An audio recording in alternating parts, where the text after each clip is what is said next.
She'd spent 9 years being invisible. The woman who poured wine for people who never learned her name. Too plain for their parties. Not refined enough for their world. Beverly Ashford made sure she knew it. You're lovely, dear, but you're not Ashford material. Now, Zara owned Ashford Country Club. Every table, every membership, every rule.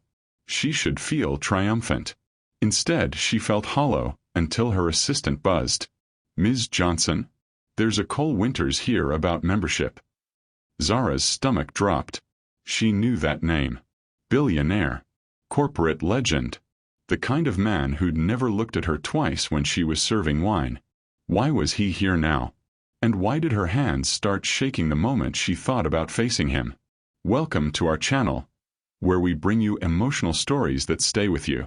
If you're new here, hit subscribe and the notification bell so you never miss a story. And if you're returning, thank you. Your support means everything. Now, stay until the end, drop a comment with your thoughts, and let's begin.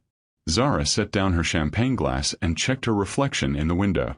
Silk blouse the color of burgundy wine, tailored black pants, natural hair swept into a low bun that took 15 minutes to look effortless. Professional armor, perfectly applied. She didn't know why her heart was beating faster. Cole Winters was just another entitled billionaire looking for a place to park his ego between board meetings. She'd handled 1,000 of them during her years pouring wine for people who never learned her last name. Send him in, she said into the intercom. The door opened. Zara had seen photos. Forbes covers, business journals. That viral video of him dismantling a CEO's arguments in a shareholder meeting with surgical precision. But photos didn't capture the physical presence of the man who walked into her office. 6'2", broad shoulders in a blue dress shirt that definitely wasn't off the rack, salt and pepper hair styled with just enough casual mess to seem unintentional. Hazel eyes that locked onto hers and didn't look away. She felt the impact of that gaze in her chest. Ms. Johnson. His voice was low, controlled. He didn't smile. Thank you for seeing me. I wasn't aware I had a choice. Zara gestured to the chair across from her desk. Your assistant was very insistent. Diana specializes in insistence. He sat, movements economical, still watching her with that unnerving focus. I need to become a member of Ashford. Why? The question seemed to catch him off guard. His eyes narrowed slightly. Does it matter? It does to me. Zara leaned back in her chair, forcing herself to look relaxed when everything in her body was on high alert. Ashford isn't what it used to be. We're rebuilding. Being selective. I can afford whatever the membership costs. I'm sure you can afford to buy the entire club. She tilted her head. Which is why I'm curious why you'd want membership instead. Something flickered across his face. Was that amusement? Would you sell? No. Then membership it is. The corner of his mouth curved. Not quite a smile. Just enough to make her stomach flip in a way that was absolutely unprofessional and completely unwelcome. Zara stood, walked to the window. She needed distance from those eyes. I know who you are, Mr. Winters. You dismantle failing companies for profit. Ashford was failing. Now it's not. If you're here to evaluate acquisition potential. I'm not. Then why are you here? Silence. She could feel him behind her. Not close but close enough that awareness prickled across her shoulders. When she turned, he was standing, hands in his pockets, studying her with an intensity that made her skin warm. A business associate insisted we meet here to discuss a merger, Cole said finally. I came early. Walked in during your staff meeting. Zara remembered. This morning, going over the new wine program with her team. She'd been explaining the difference between Old World and New World vintages, passionate about the details, making them understand why it mattered. She'd felt eyes on her, looked up, seen a man in the doorway watching with such focused attention that she'd lost her train of thought for 3 full seconds. Him. You were talking about wine, Cole continued. Like it was alive. Like it mattered more than anything else in the room. He took a step closer. Everyone was hanging on your words. You commanded that space like you were born to it. Heat crawled up Zara's neck. That's called doing my job. No. Another step. That's called being extraordinary at something you love. There's a difference. She should move away. Should sit back down, create professional distance. Instead, she stayed exactly where she was, back against the window, watching him approach like a storm system she couldn't outrun. Mr. Winters. Cole. Mr. Winters, she repeated firmly. If you're here to flatter me into expedited membership, I'm here because I walked into your staff meeting, watched you for 5 minutes, and forgot every single thing I was supposed to do that day. He stopped 3 feet away, close enough that she caught his scent, something expensive, cedar and citrus. I'm here because you noticed me standing there, and for exactly 3 seconds, you looked at me like you felt it too. Zara's breath caught. No, absolutely not. I don't know what you think you felt. I think you looked at me, Cole said quietly, and your pulse jumped. Right here. His eyes dropped to her throat. I think you're doing it again right now. She was. God help her, she was. You need to leave. Her voice came out steadier than she felt. Your membership application is denied. Why? Because Ashford doesn't need members who think chemistry is a business strategy. His eyebrows rose. You felt it too. I felt nothing. You're lying. I'm the owner of this club. Zara straightened, pulled every ounce of cold professionalism she possessed into her voice. And you're dismissed. For a long moment, Cole just looked at her. Then he pulled a business card from his pocket, set it on the windowsill beside her. His fingers brushed the glass inches from her hand. When you're ready to stop lying, he said, call me. He walked to the door, paused with his hand on the handle. For what it's worth, Ms. Johnson, I'm very good at getting what I want. And I'm extremely patient. The door closed behind him with a soft click. Zara stood frozen by the window, heart hammering against her ribs, skin still tingling from proximity he never actually made. She looked down at the business card. Heavy stock, embossed lettering, his personal cell number handwritten on the back. Her intercom buzzed. Ms. Johnson. Marcus's voice, her head bartender, barely containing laughter. Did you just turn down Cole Winters for membership? Yes. The billionaire Cole Winters. Yes. The one who just walked out of here looking like he got hit by lightning. Zara closed her eyes. Marcus. Boss, whatever just happened in that office, the entire staff felt the temperature change. I'm pretty sure we need to check the HVAC. Goodbye, Marcus. She ended the intercom, picked up the business card. Should throw it away. Should absolutely throw it away. She slipped it into her pocket instead. Her phone rang. Unknown number. Zara Johnson. You hung up on me. Beverly Ashford's voice, tight with fury. You hung up on me and then you fired my son. Zara had forgotten about Richard. That had been therapeutic too. Yes, Mrs. Ashford. I did both those things. Do you have any idea who you're dealing with? The Ashford name means something in this town. We have connections, influence. You have debt, Zara interrupted. You have a reputation for poor financial management. You have a son who gambled away your family legacy. What you don't have is membership at the country club that bears your name. You're making a mistake. No, Mrs. Ashford. You made a mistake 6 years ago when you told me I wasn't good enough to date your son. When you called me into your office and explained very clearly that a girl who works here could never belong here. Zara's voice stayed perfectly level. You were right. I could never belong here as an employee. But as the owner, I belong just fine. This isn't over. Yes, Zara said. It is. She ended the call, sat down at her desk, pulled out the business card and stared at Cole Winters's phone number. The smart move was to forget him. He was exactly the kind of complication she didn't need while rebuilding Ashford. Rich, powerful men didn't pursue women like her unless they wanted something.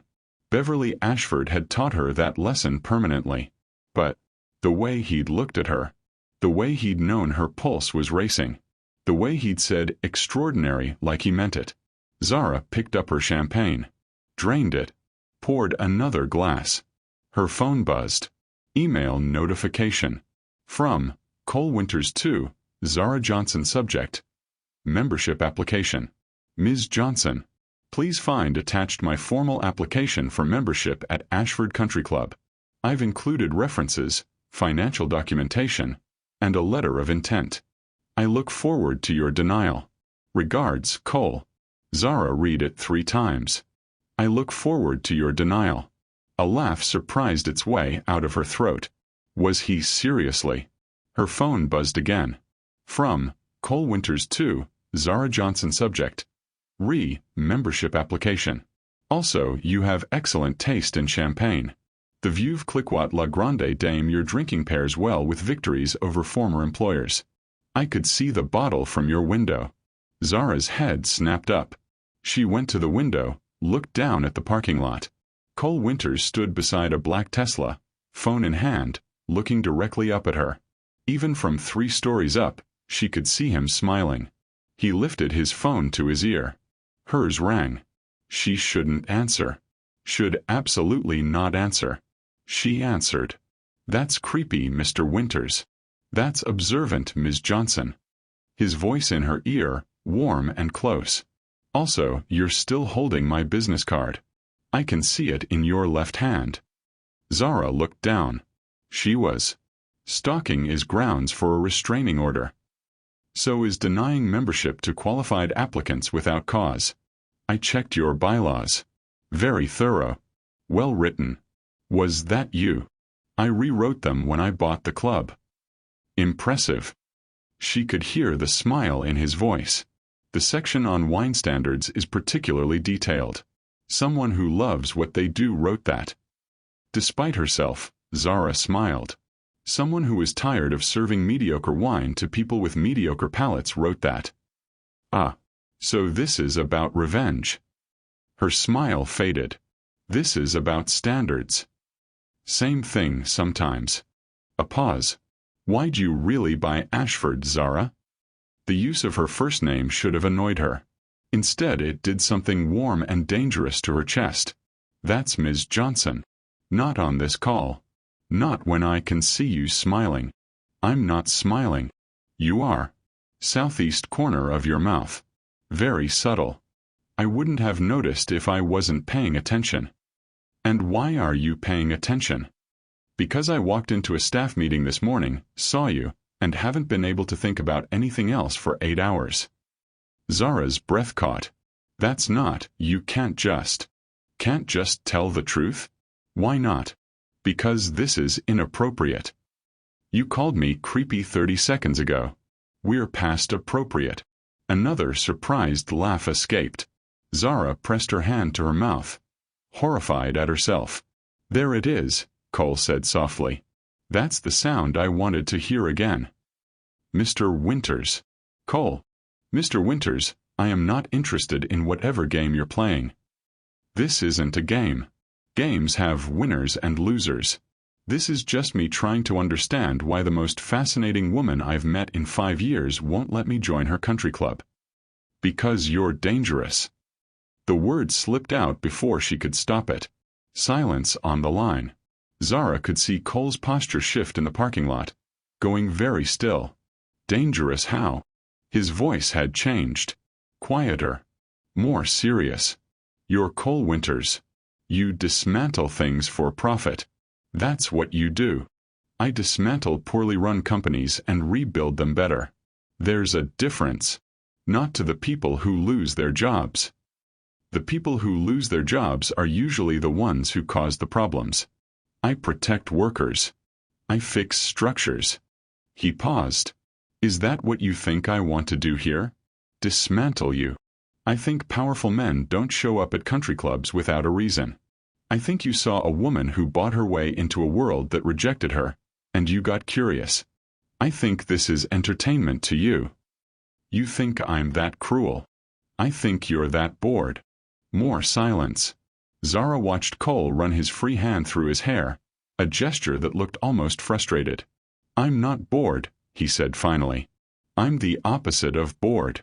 I'm more alert than I've been in years. You want to know why I really applied for membership? Why? Because I forgot my business meeting. I forgot my assistant was waiting. I forgot I had a conference call in 20 minutes. I stood in that doorway and watched you command a room full of people, and nothing else existed. That doesn't happen to me. Ever. Zara's throat was tight. That's just attraction. It passes. Maybe. But I'd like to find out. By joining my country club. By having a reason to see you again that doesn't end with security escorting me out. Marcus wouldn't escort you out. He'd make it entertaining. Your bartender with the excellent sense of humor? You met Marcus. He made me a drink while I was waiting. Told me you revolutionized Ashford's cocktail program, that you taught him everything about wine pairings, that you're the best boss he's ever had. Cole's voice warmed. He's loyal to you. I respect that. Zara felt something crack in her chest. You talked to my staff about me? I asked questions. They volunteered answers. People like talking about you, Zara. You inspire loyalty. That's rare. Stop. Stop what? Stop saying things that sound genuine. Stop making me. She caught herself. Just stop. Making you what? She couldn't answer.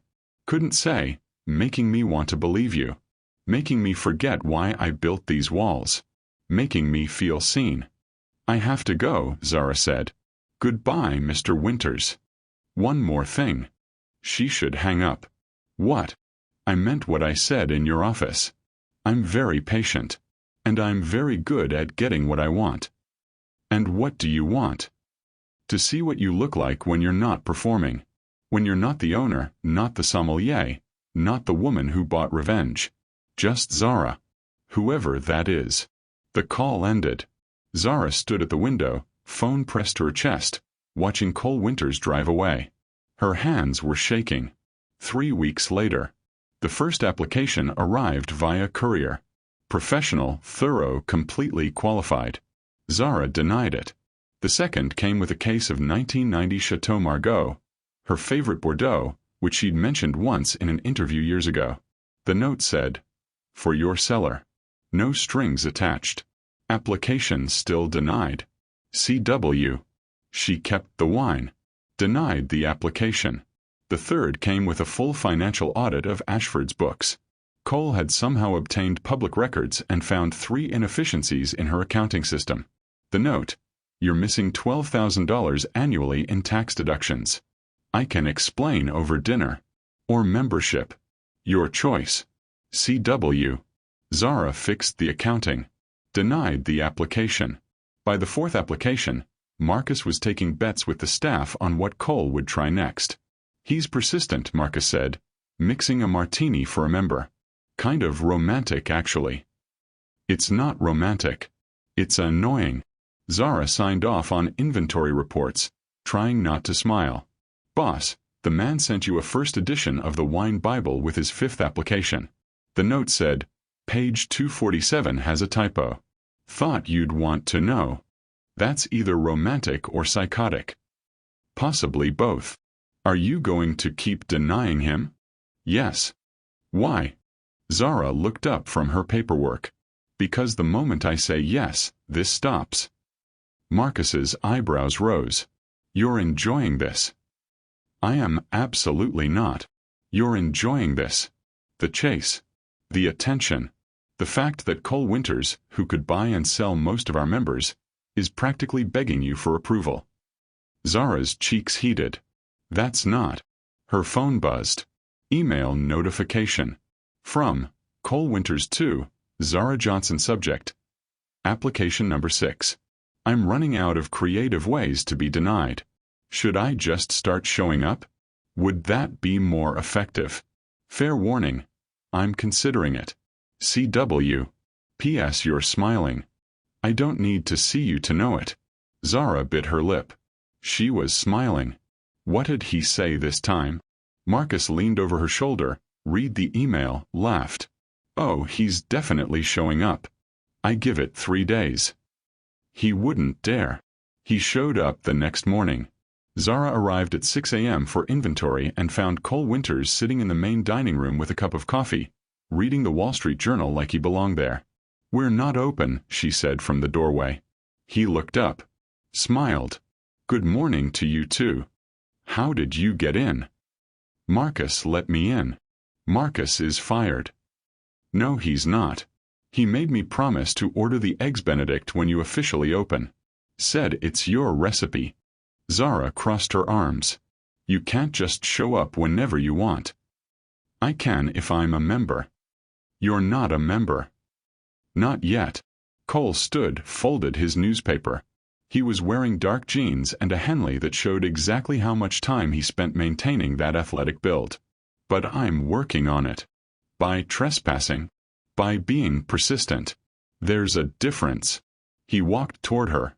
Zara held her ground, even though everything in her body was screaming at her to either back away or move closer. "You denied my 6th application," Cole said, stopping just inside comfortable speaking distance. "I'm here to discuss appeal options." "There are no appeal options." "Then I'm here to make you coffee while you do inventory." "I don't need." "You take it black with exactly 1 sugar. Marcus told me. Also that you skip breakfast when you're busy, which is every day, and that someone needs to make sure you eat." Zara's jaw dropped.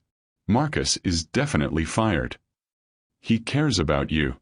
Let him care." Cole tilted his head. "Let me help." "Why?" "Because you work 14-hour days rebuilding this place. Because you haven't taken a day off since you bought it 3 months ago. Because watching you run yourself into the ground while refusing to accept help is physically painful. You don't know anything about my schedule. I know you're here at 6 a.m. and you don't leave until 8 or 9 at night. I know your car is always in the parking lot. I know you're doing this alone. How do you?" Zara stopped. "You've been watching me. I've been paying attention. Different thing. That's the definition of stalking. That's the definition of interest." Cole's voice dropped. "Zara, I'm not here to play games. I'm not here to dismantle anything.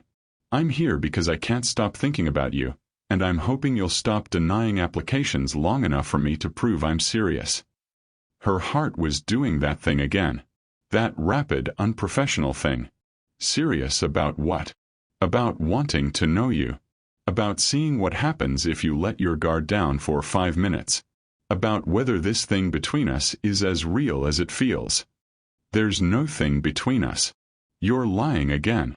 I'm being realistic. You're Cole Winters. I'm the woman who used to pour your wine. His expression darkened. "I never met you before 3 weeks ago. But you could have. You probably ate at Ashford dozens of times while I was working here. You probably sat at tables I cleared. You definitely drank wine I selected. And you never noticed me once." Understanding crossed his face. "And that's what this is really about." Zara's chest tightened. "I don't know what. You think I'm like them. Like the people who looked through you for years. You think I see you now because you have power, and once that novelty wears off, I'll look through you again." Silence. He was right. God help her, he was absolutely right. "I'm approving your membership," Zara said abruptly. Cole blinked. "What? You want in? Fine. You're in. Congratulations, Mr. Winters. Welcome to Ashford Country Club." She turned to walk away. His hand caught her wrist. Not hard, just enough to stop her. The touch sent electricity up her arm. "That's not how this goes," Cole said quietly. "That's exactly how this goes. You get what you want. I get what I want. Everyone wins." "And what do you want, Zara?" "For this to be over. This. Whatever this is. This game. This chase. This thing you're doing where you make me feel like—" She stopped. "Like what?" "Like I matter." The words came out too raw, too honest. "Happy now?" Cole's grip on her wrist loosened, his thumb brushing across her pulse point. "I'll accept the membership on one condition." "You don't get conditions. You have dinner with me. Here. In your dining room. After hours. Just the two of us. Zara pulled her hand away. That's not appropriate. We passed appropriate 5 applications ago. Then it's not professional. I'm not asking as a potential member. I'm asking as someone who wants to see what you look like when you stop fighting this. There's nothing to fight. Then dinner won't mean anything. 30 minutes. You pick the wine. I'll handle the rest. Zara searched his face, looking for the angle, the trap, the moment this would all make sense as manipulation. She found nothing but patient intensity and something that looked dangerously like hope. One dinner, she heard herself say. Then you stop with the applications. Stop showing up. Stop whatever this is. Agreed. I'm serious, Cole. So am I. He stepped back, gave her space to breathe. Tomorrow night. 8 o'clock. Fine. And Zara. He was already walking toward the door. Wear something you love. Not armor. You won't need it with me. The door closed behind him. Zara stood in the empty dining room, heart racing, wondering what the hell she'd just agreed to. Marcus appeared from the kitchen, grinning. So, should I polish the good silverware? Shut up, Marcus. Should I prepare the romantic lighting? You're fired. You keep saying that. He handed her a cup of coffee. Black, 1 sugar. For what it's worth, boss. I think he's genuine. I think he sees you. And I think you're terrified of that. Zara took the coffee. Didn't answer. Because Marcus was absolutely right. Quick pause. If you're feeling this story, hype it so others can find it. Comment where you're watching from. Now back to the story. Zara changed outfits 4 times. The black dress was too formal. The jeans too casual. The blue wrap dress looked like she was trying too hard. The burgundy silk made her look like she was trying to seduce him, which was absolutely not the plan. She settled on deep emerald, fitted but not tight, elegant but not overdone. Let her hair down, which she never did for work. Applied makeup with an unsteady hand, annoyed at herself for caring. This was just dinner. A business dinner. With a man who made her forget words when he looked at her. She arrived at Ashford at 7:45, told herself she was early for inventory reasons. The lie didn't even convince her. The dining room was dark except for candles. Real candles, dozens of them, casting warm light across tables she'd personally selected. Someone had set the corner table, her favorite, overlooking the lake, with crystal and china. Marcus appeared from the shadows. Before you fire me again, he did all of this himself. I just unlocked the door. He was here. When? Since 6. Cooked everything himself too. Told me to go home. Marcus grinned. Boss, the man can actually cook. Like really cook. I'm professionally jealous. You let him use my kitchen? Our kitchen. And yes. Marcus squeezed her shoulder. Have fun. Stop being scared. Let yourself have this. He left before she could argue. Zara walked toward the corner table, heels clicking on hardwood. Cole emerged from the kitchen carrying 2 plates, wearing dark slacks and a white button-down with sleeves rolled to his forearms. He stopped when he saw her. Just stopped, plates still in his hands, staring. You wore emerald, he said finally. You said to wear something I love. It's perfect. He seemed to struggle with words. Christ. Zara. You're stunning. Heat flooded her cheeks. You cooked. I did. He set the plates down, pulled out her chair. Seared scallops with brown butter and microgreens to start. I hope you're not allergic. I'm not. She sat, hyper-aware of his proximity as he pushed in her chair. You didn't have to cook. I wanted to. He sat across from her, candlelight catching the silver in his hair. Restaurants feel performative. This felt more honest. Zara looked down at the perfectly plated scallops. Restaurant quality. Where did you learn to cook like this? My mother. She insisted all her children learn to be self-sufficient. He smiled slightly. My sister became a chef. I became adequate. This is more than adequate. Wait until you taste it before you commit to compliments. She cut into a scallop. The butter was nutty, perfectly browned. The scallop dissolved on her tongue. She closed her eyes involuntarily. When she opened them, Cole was watching her with an expression that made her stomach flip. Good? He asked, voice low. Exceptional. High praise from a sommelier. Former sommelier. No. He shook his head. That's in your bones. You don't stop being what you love. Zara set down her fork. How do you do that? Do what? Say things that sound like you've known me for years. Cole was quiet for a moment, turning his wine glass. Can I tell you something? That's why we're here. I looked you up. After that first meeting. Read every interview, every article. Watched that local news segment where you demonstrated wine pairings. Zara's breath caught. You researched me. I wanted to understand why I couldn't stop thinking about you. Thought maybe if I learned more, the feeling would make sense. He met her eyes. It didn't help. Every article just made me more fascinated. Why? Because you talk about wine like it's poetry. Because you built an empire from nothing. Because every person you've ever worked with describes you as brilliant and demanding and fair. He leaned forward. Because in that news segment, when the anchor asked how you afford such expensive wines on a sommelier's salary, you smiled and said, I'm very good at investing. And I knew there was a story there. A big one. Zara's throat was tight. You want to know how I bought Ashford? I want to know you. The Ashford story is part of that. She should deflect. Should keep this light, surface level. Instead she heard herself saying, I started investing when I was 22. $50 a month from my paycheck as a restaurant server. Everyone told me I was crazy. That $50 was beer money, couldn't possibly matter. But I'd read about compound interest. About patience. Cole nodded, listening with complete attention. 24 years of $50 a month, then 100, then 500 as I moved up. Tech stocks in the early 2000s when everyone said they were dead.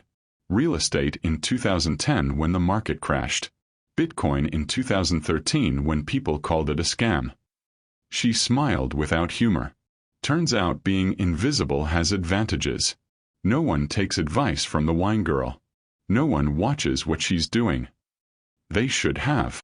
By the time I was 40, I had enough to buy a house. By 45, enough to buy a small restaurant. By 46, enough to buy Ashford when it hit foreclosure. Zara met his eyes. Want to know the best part? Tell me. Beverly Ashford had no idea who was buying. The sale went through a holding company. I showed up to the transfer meeting in person. The memory still tasted sweet. She didn't recognize me at first. Then she did. Her face went gray. What did you say? I said, You were right, Mrs. Ashford. I could never belong here. But I can own it. Cole's smile was sharp. Brutal. Necessary. What did she do?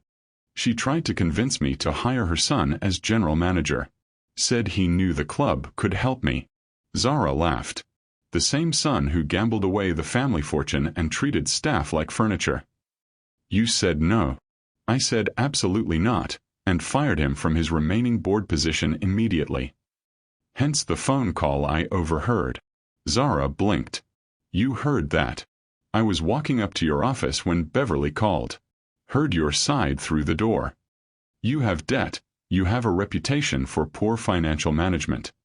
He mimicked her tone. It was spectacular. Despite herself, Zara grinned. Eavesdropping, Mr. Winters? Appreciating Ms. Johnson. He refilled her wine glass. She'd chosen a 2015 Chassagne Montrachet, which paired perfectly with the scallops. Want to know what I thought? What? That you were magnificent. That whoever Beverly Ashford was, she'd made a serious mistake underestimating you. And that I needed to know the full story. Why? Because I've built my career on understanding what people are really worth versus what they're valued at. You were undervalued your entire life. Until you weren't. He held her gaze. I recognize that. I respect it. Something in Zara's chest cracked open. Your turn. My turn. Tell me something real. Why do you actually care about country clubs? A man like you doesn't need social connections. Cole sat back considering. You're right. I don't need them. I have more business than I can handle, more connections than I can maintain. Country clubs are usually full of people playing games I don't have patience for. So why apply to Ashford? Honestly, at first I told myself it was curiosity. You'd bought a country club, an unusual move for a sommelier. I wanted to understand the business model, see if it was sound. He turned his wine glass. That lasted approximately 5 minutes. What happened after 5 minutes? You looked at me during that staff meeting. Really looked at me, not through me. And I realized I'd been looked through my entire life too. Zara frowned. You're Cole Winters. Everyone looks at you. Everyone looks at my net worth. My company. My reputation. His voice went quieter. No one looks at me and sees someone who makes them forget what they were saying. No one gets flustered when I walk into a room. No one treats me like I'm dangerous because they're afraid of how I make them feel. I never said. You did. 3 weeks ago. Because you're dangerous. I've been called a lot of things, Zara. Ruthless, cold, calculating. Never dangerous because someone was afraid of their own reaction to me. The air between them felt charged. Zara gripped her wine glass. This is a bad idea, she said. Probably. You're a member now. We have a professional relationship. We have something. I don't think professional covers it. Cole. I know. He leaned forward. I know this is complicated. I know you have reasons not to trust this. I know I'm asking you to risk something you protect carefully. But Zara, I haven't felt anything in years. Nothing. I've been going through motions, building wealth, closing deals, and feeling absolutely nothing. Then I saw you and everything lit up again. Zara's hands were shaking. She set down her glass before she spilled it. I need to get the next course, Cole said, standing. Give you a minute to breathe. He disappeared into the kitchen. Zara pressed her palms to her eyes. This was insane. She was sitting in her own country club, having dinner with a billionaire who cooked for her and said things that sounded like poetry and looked at her like she was the only person in the universe. This didn't happen to women like her. This was fantasy. Fiction. Except it was happening. Right now. And she was terrified. Cole returned with 2 more plates. Pan-roasted duck breast with cherry gastrique, roasted root vegetables, microgreens. It looked like art. You made this in my kitchen? Zara asked. Our kitchen. He sat. Try it before it gets cold. She cut into the duck. Perfectly medium rare, the cherry sauce bright and balanced. Oh my God. Good.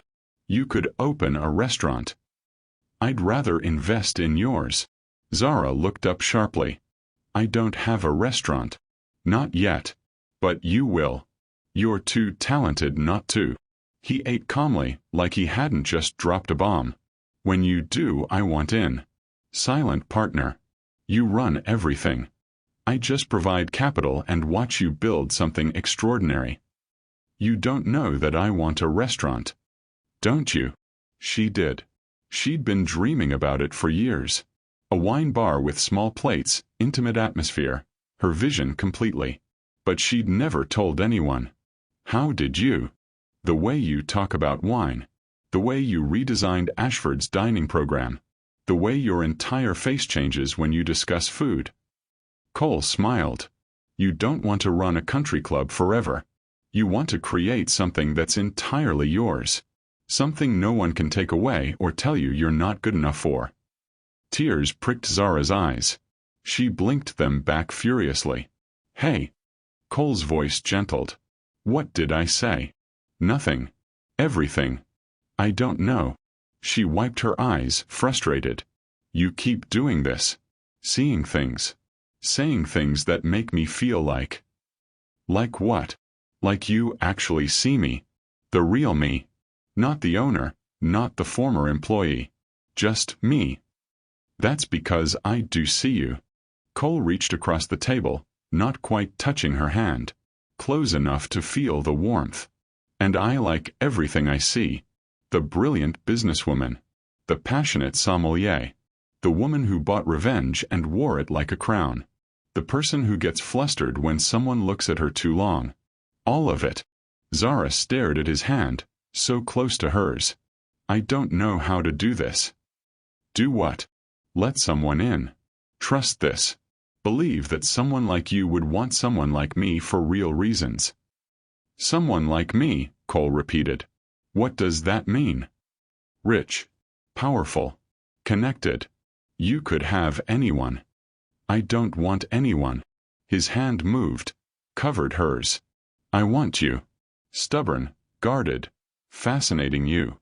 The woman who denied my membership application 6 times and made me work for every minute of her attention. The woman who built an empire from $50 investments and patience. The woman who's terrified right now and still having dinner with me anyway. Zara's breath caught. His hand was warm on hers, solid and real. What do you want from me? She whispered. Honestly. I want to see what happens if you stop running. If you let yourself feel whatever this is without analyzing it or protecting yourself from it. I want to know what you look like when you laugh without guarding it.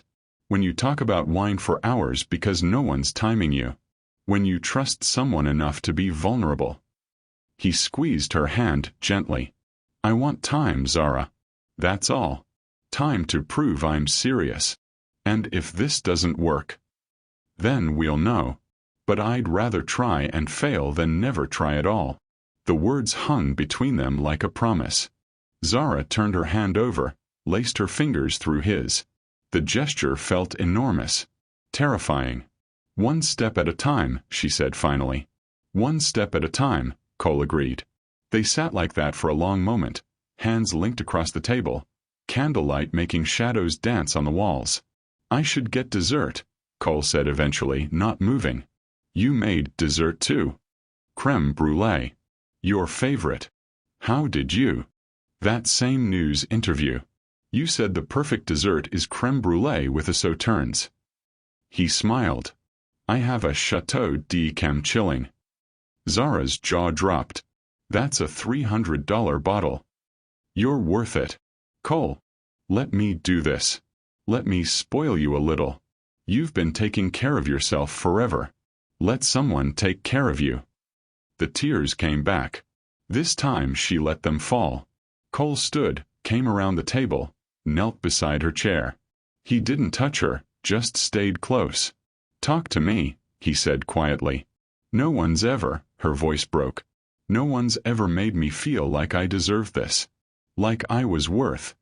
She couldn't finish. Like you were worth everything?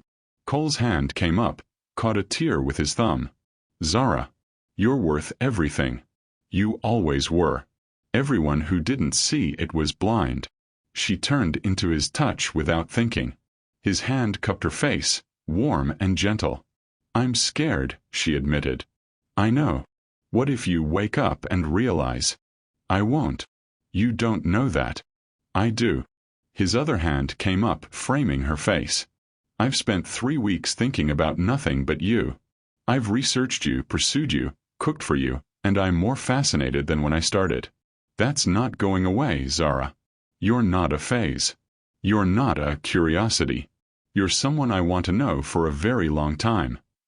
Zara searched his face, looking for the lie. Found nothing but absolute certainty. Okay, she whispered. Okay. Okay, I'll try. One step at a time. But Cole, if you hurt me, I will absolutely destroy you. He laughed. The sound warm and genuine. Deal. And Zara. If I hurt you, you have my full permission to destroy me. I'll help. She smiled despite the tears. You're ridiculous. I'm serious. I've spent 20 years building an empire. You can have all of it if I screw this up. I don't want your empire. What do you want? The question felt huge. Zara took a shaky breath.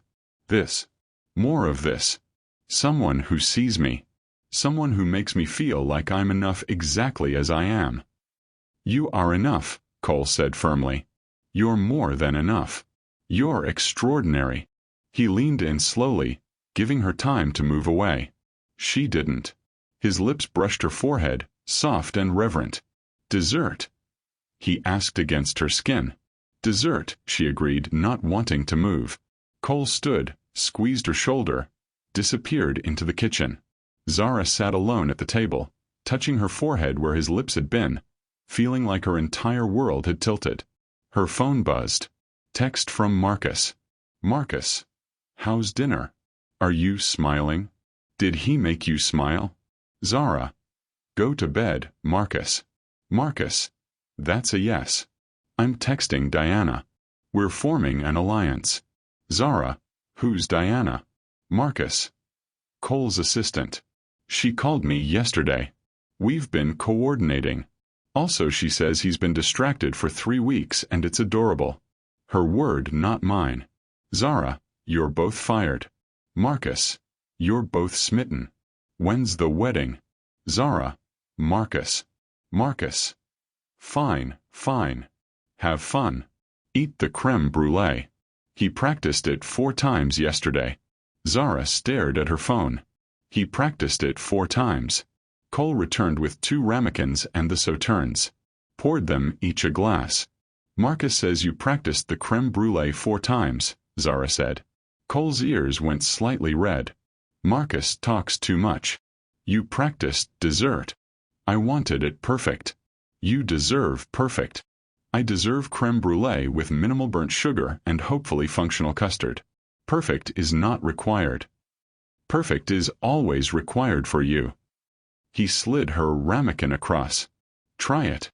She cracked the sugar with her spoon. The custard beneath was silky, vanilla-flecked, exactly the right texture.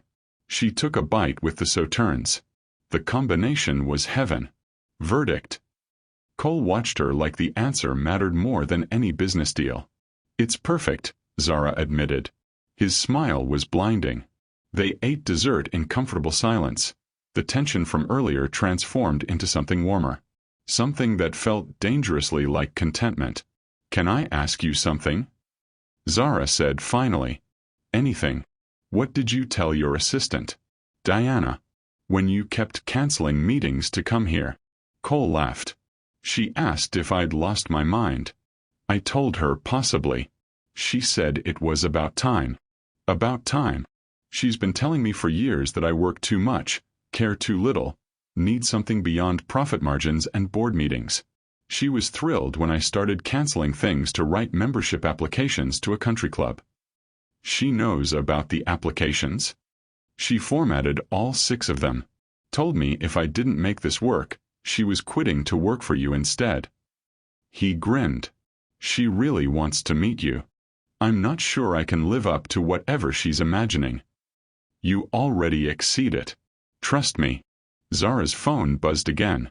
She glanced at it, then froze. What's wrong? Cole's voice sharpened. She turned the phone so he could see the email. From Beverly Ashford T.O. Ashford Country Club Board of Directors CC. Zara Johnson subject. Emergency board meeting.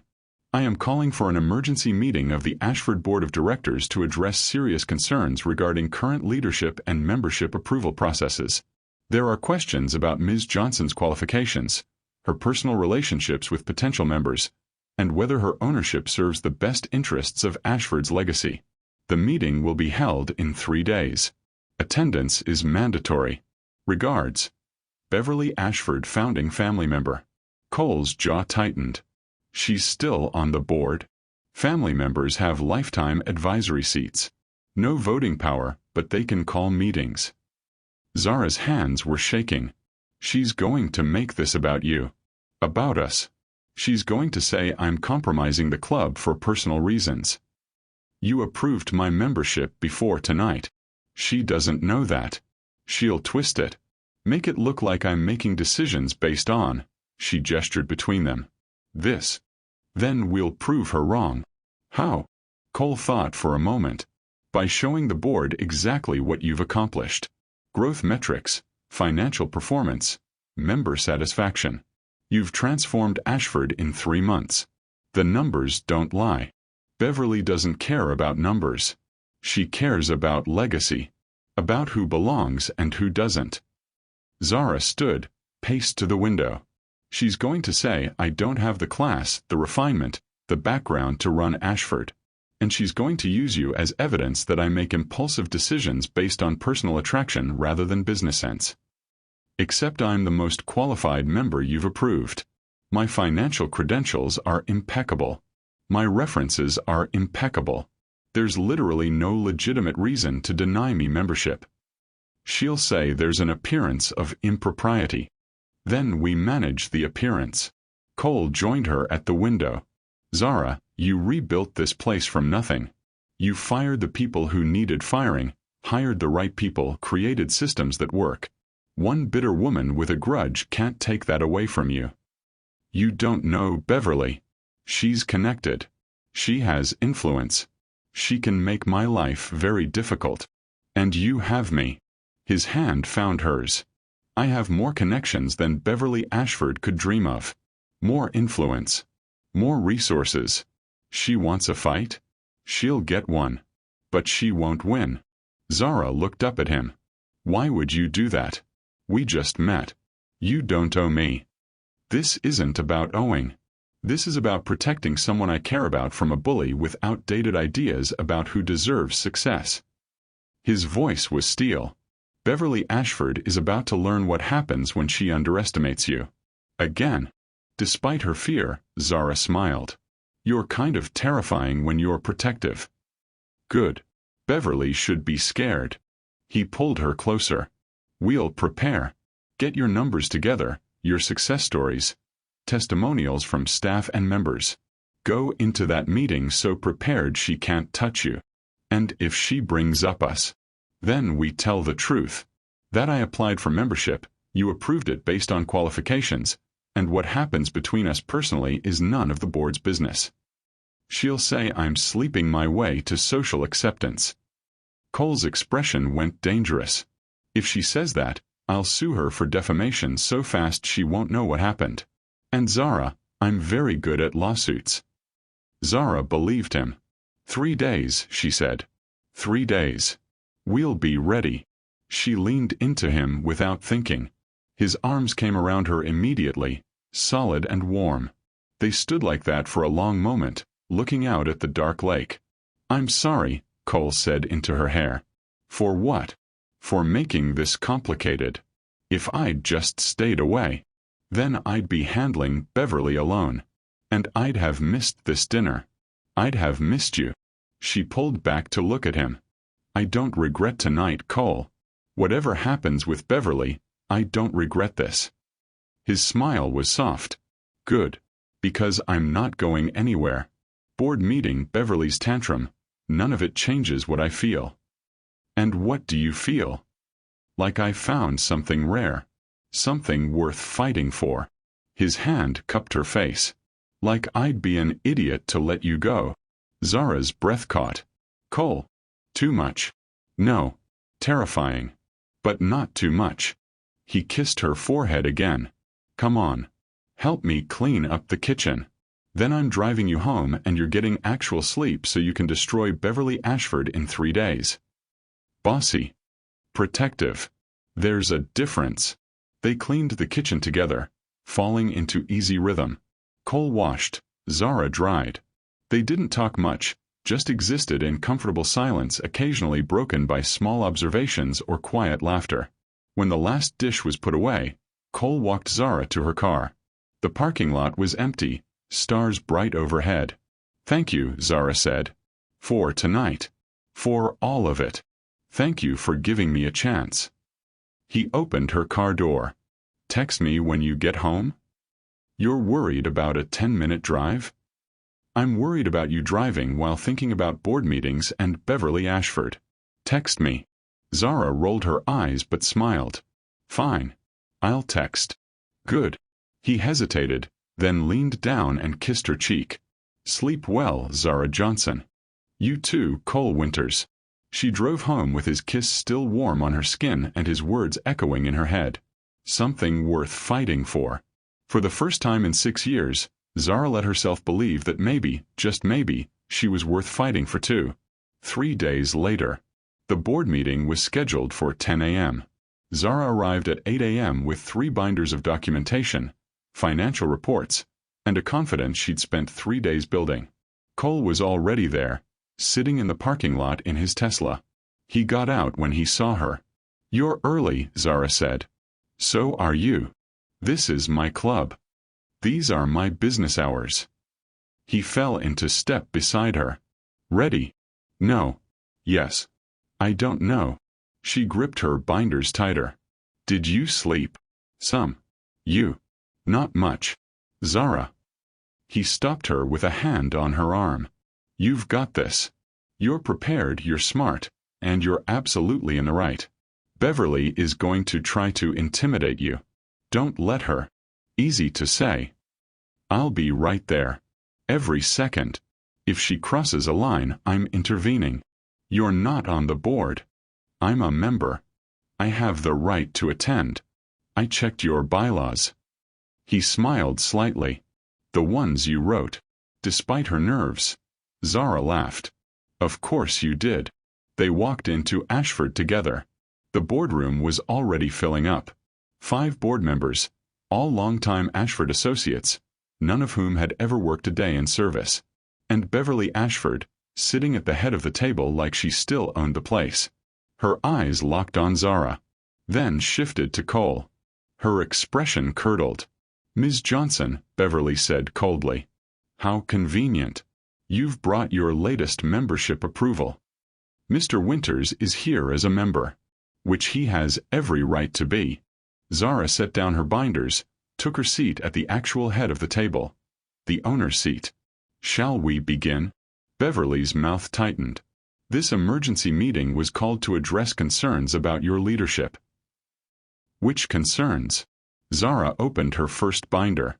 "The fact that membership is up 18% in 3 months? That revenue has increased 32%? That we have a wait list for the first time in 5 years? Or perhaps you're concerned about the employee satisfaction survey that shows 94% approval ratings." The board members shifted, glancing at each other. "Numbers can be manipulated," Beverly said. "These numbers are audited by the same firm your family used for 40 years. Zara slid copies across the table. "Everything is documented, transparent, legal. What about membership standards?" Beverly leaned forward.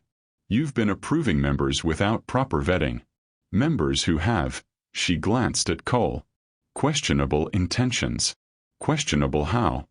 Zara's voice was ice. "Mr. Winters has a net worth of approximately $4.2 billion. He has 0 criminal record, impeccable business credentials, and references from 3 senators, 2 governors, and the CEO of the largest philanthropic foundation in the state. His membership application is the most qualified I've received. On what grounds would I deny it?" Beverly's face flushed. "On the grounds that he's clearly pursuing you for personal reasons and you're allowing that to cloud your judgment." "My personal life is not the board's concern. It is when it affects club operations and reputation. I approved Mr. Winters's membership before our first personal conversation." Zara pulled out another document. "Application approved 3 weeks ago. First dinner 2 days ago. The timeline is clear." Cole's smile was barely contained. Beverly sputtered. You can't." "Additionally," Zara continued, "I've been documenting everything since I bought Ashford. Every decision, every approval, every change. Because I knew someone would eventually question my authority. I assumed it would be you, Mrs. Ashford." She opened her second binder. "In here you'll find documentation of 53 separate instances over the past 8 years where your son Richard mismanaged club funds, approved unqualified members based on personal relationships, and made decisions that directly led to Ashford's financial collapse. Would you like me to read them aloud?" Beverly went pale. "There's also documentation of 17 complaints filed by staff members about hostile work environment, harassment, and discriminatory practices during your family's leadership, all of which were ignored. Zara's voice was deadly calm. So before you question my judgment, Mrs. Ashford, perhaps we should discuss yours. Silence around the table. One board member, Thomas the oldest, cleared his throat. Ms. Johnson, these numbers are impressive. The financial turnaround is remarkable. I'm not sure I see grounds for this emergency meeting. Thank you, Thomas. Zara nodded to him. I want to be very clear. I bought Ashford because your family ran it into the ground, Mrs. Ashford. Not because of market conditions or bad luck. Because of incompetence, nepotism, and poor judgment. I have rebuilt it in 3 months. I have made decisions based on merit, not personal preference. I have treated staff with dignity and respect. And I have approved every single membership based on qualifications and fit. Including his. Beverly pointed at Cole. Especially his. Zara met her eyes. Mr. Winters is exactly the kind of member Ashford should attract. Successful. Generous. Community-minded. The only reason you object is because he's paying attention to me. And you can't stand that the girl who used to pour your wine is now someone a billionaire pursues. Beverly stood trembling with rage. You have no class. No breeding. No business running Ashford. I have the deed. I have the board's confidence based on these results. And I have every right to date whomever I choose without your approval. Zara stood to match her. What I don't have is patience for your outdated ideas about who deserves success. You're here as a courtesy, Mrs. Ashford. Advisory seat only. No voting power. And frankly, your advice has been noted and rejected. I'll sue. On what grounds? Cole spoke for the first time, his voice cutting. That Ms. Johnson has succeeded where your family failed? That she's made Ashford profitable and respected? That she's attracted high-value members like myself? Please do sue. I'd love to see that discovery process. Beverly's eyes went wide. You don't know who you're dealing with. No, Mrs. Ashford. You don't know who you're dealing with. Cole stood, walked around the table until he was beside Zara. I've been doing research since Zara told me about this meeting. Your son Richard has outstanding debts of approximately $2.3 million. Your family home is mortgaged beyond its value. You personally owe back taxes. You're in no position to threaten anyone. Beverly's mouth opened and closed. However, Cole continued, I'm prepared to offer assistance. I'll buy Richard's debts. Settle them. Forgive them. On one condition. What condition? You resign your advisory seat. You stop interfering with Ashford operations. And you apologize to Ms. Johnson for 6 years of cruelty based on prejudice and small-mindedness. The room went silent. Beverly looked at Zara. At Cole. At the board members who were carefully avoiding eye contact. This is blackmail, she said weakly. This is a business transaction. You need money. I have money. All I require is basic human decency in exchange. Cole's smile was sharp. Surely that's not too high a price. Beverly Ashford, matriarch of the founding family, looked at Zara with something that might have been defeat. Or respect. It was hard to tell. Fine, she said finally. I resign. I'll submit it in writing by end of day. And the apology? Cole prompted. Beverly's jaw worked. Then, quietly, I was wrong about you, Ms. Johnson. I underestimated you. I apologize. It wasn't genuine. But it was something. Accepted, Zara said. You're welcome to remain a member, Mrs. Ashford. No hard feelings. But you will respect my authority as owner. Clear. Clear. Beverly gathered her things and left without another word. The board members sat in stunned silence. Well, Thomas said finally. That was illuminating. Ms. Johnson, unless anyone has legitimate concerns about your leadership, he looked around. No one spoke. I move that this meeting be adjourned. Your performance has been exemplary. Please continue as you have been. Seconded. Another member said quickly. Meeting adjourned. Zara closed her binders, hands somehow steady. Thank you all for your time. The board filed out, several congratulating her quietly on the way. When the room was empty except for Cole and Zara, she finally allowed herself to breathe. Holy shit, she whispered. Cole laughed. You were magnificent. I was terrified. You were absolutely terrifying. In the best possible way. He pulled her into a hug. Are you okay? I think so. She was shaking. Did that really just happen? You just faced down your demon and won. Yes. That really happened. Zara pulled back to look at him. You bought her son's debts. I will buy them. Once she resigns. Cole. It's not charity. It's strategic. Richard's creditors get paid. Beverly gets relief. You get peace. Everyone wins. Except you. That's $2.3 million. That's a rounding error to me. And it's worth every penny to watch you breathe easier. He cupped her face. I told you. I protect what's mine. I'm not yours. Not yet. But I'm working on it. Zara laughed despite the adrenaline still flooding her system. You're impossible. I'm persistent. There's a difference. Her phone buzzed. Text from Marcus. Marcus. Diana just called. Cole bought Beverly's kids' debts? This man is serious about you. Also, we're having a double date. Diana's orders, not mine. No arguments. Zara showed Cole the text. He groaned. Diana is meddling. Marcus is worse. They've formed an alliance. We're doomed. Completely doomed. They looked at each other and started laughing. Real laughter. The kind that released 3 days of tension and fear. When they finally stopped, Cole was still holding her, and Zara was still letting him. Thank you, she said quietly. For what? For being here. For standing with me. She gestured vaguely. Everything. Zara, I'd do a lot more than buy some debts for you. His voice was serious. I'd do anything. That's terrifying. That's honest. She kissed him. Just reached up and kissed him, soft and quick, before she could overthink it. When she pulled back, Cole looked dazed. What was that for? For being real. For seeing me. For not running when things got complicated. I told you. I'm not going anywhere. He kissed her forehead. Come on. Let's get lunch.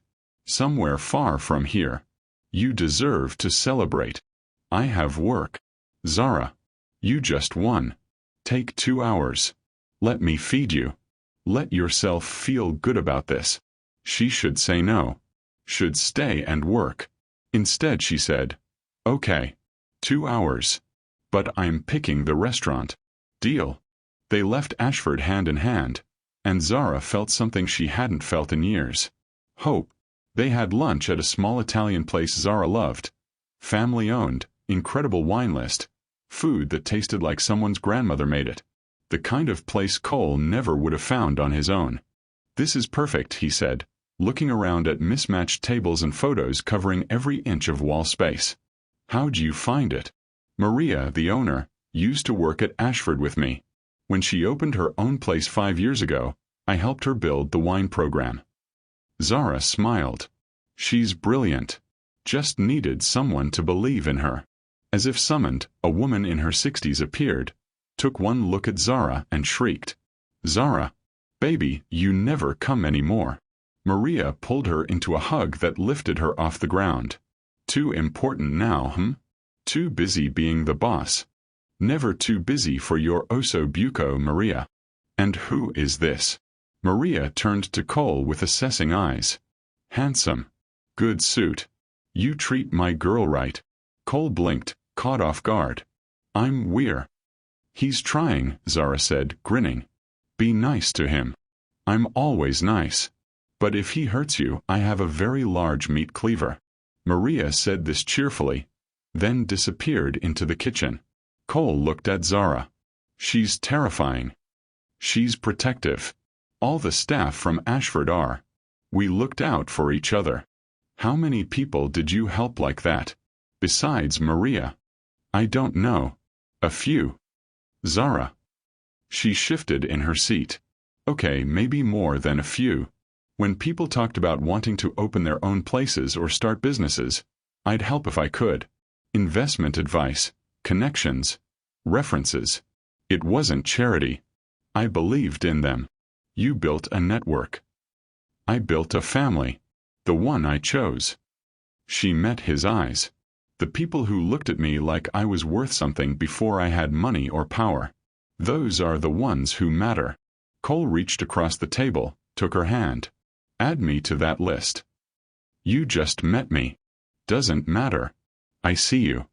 I see who you are under the armor. And I'm not going anywhere. Maria returned with wine and bread, saw their linked hands and winked at Zara. Good choice, she said. This one has kind eyes. You can tell a lot from the eyes. She bustled away before Zara could respond. Kind eyes, Cole repeated, amused. Don't let it go to your head. Too late. They ate slowly, talking about everything and nothing. Cole told her about growing up in Boston with 3 siblings, how his mother insisted they all learn practical skills despite their wealth. Zara told him about investing her first $50, how the bank teller had laughed at her. 24 years later, that $50 investment is worth approximately $47,000, Zara said. Compound interest is magic. And you never cashed out. Never needed to.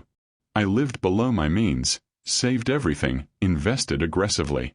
By the time I was 35, I had enough to never work again if I didn't want to. But you kept working. I loved wine. Loved the art of pairing, the chemistry of flavors, the way a perfect glass could transform an entire meal. Why would I stop just because I didn't need the paycheck? She swirled her wine. That's what Beverly never understood. I didn't work because I had to. I worked because I loved it. And now I work because Ashford is mine. My vision, my rules, my legacy.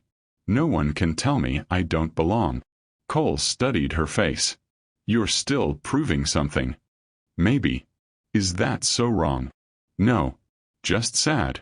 You shouldn't have to prove anything to anyone, says the billionaire who's never been looked through like glass. I've been looked through plenty. Just for different reasons. He leaned back. You think being wealthy means people see you. It doesn't. They see what you can do for them. The connections you offer, the opportunities, the money. You spend your whole life wondering if anyone likes you for you, or if they're just auditioning for access. Zara hadn't considered that. That's lonely. Extremely. He smiled without humor. Why do you think I was so struck by you? You looked at me and saw a complication. Not an opportunity. Not a connection. Just someone who made you feel something you didn't want to feel.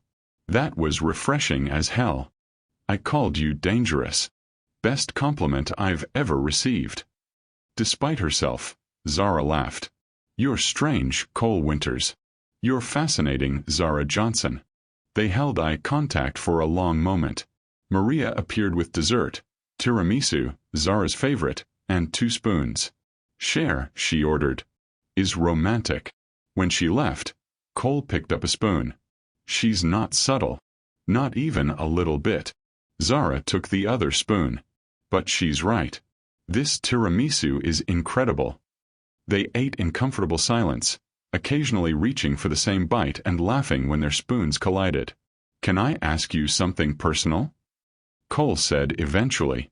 You've bought my enemy's son's debts and held my hand through a board meeting. I think we're past personal boundaries. He smiled. Fair point. Why wine? Of all the things you could have specialized in, why wine? Zara set down her spoon, considering. My grandmother.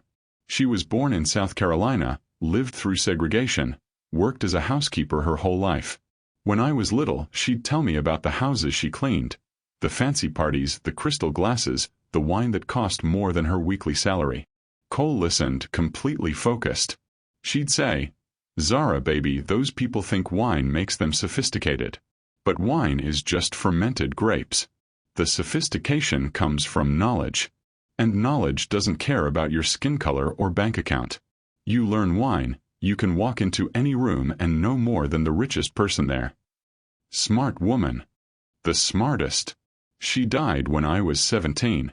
Left me $100 and a note that said, "Buy yourself some knowledge." Zara's throat tightened. I bought a wine education book. Studied it cover to cover.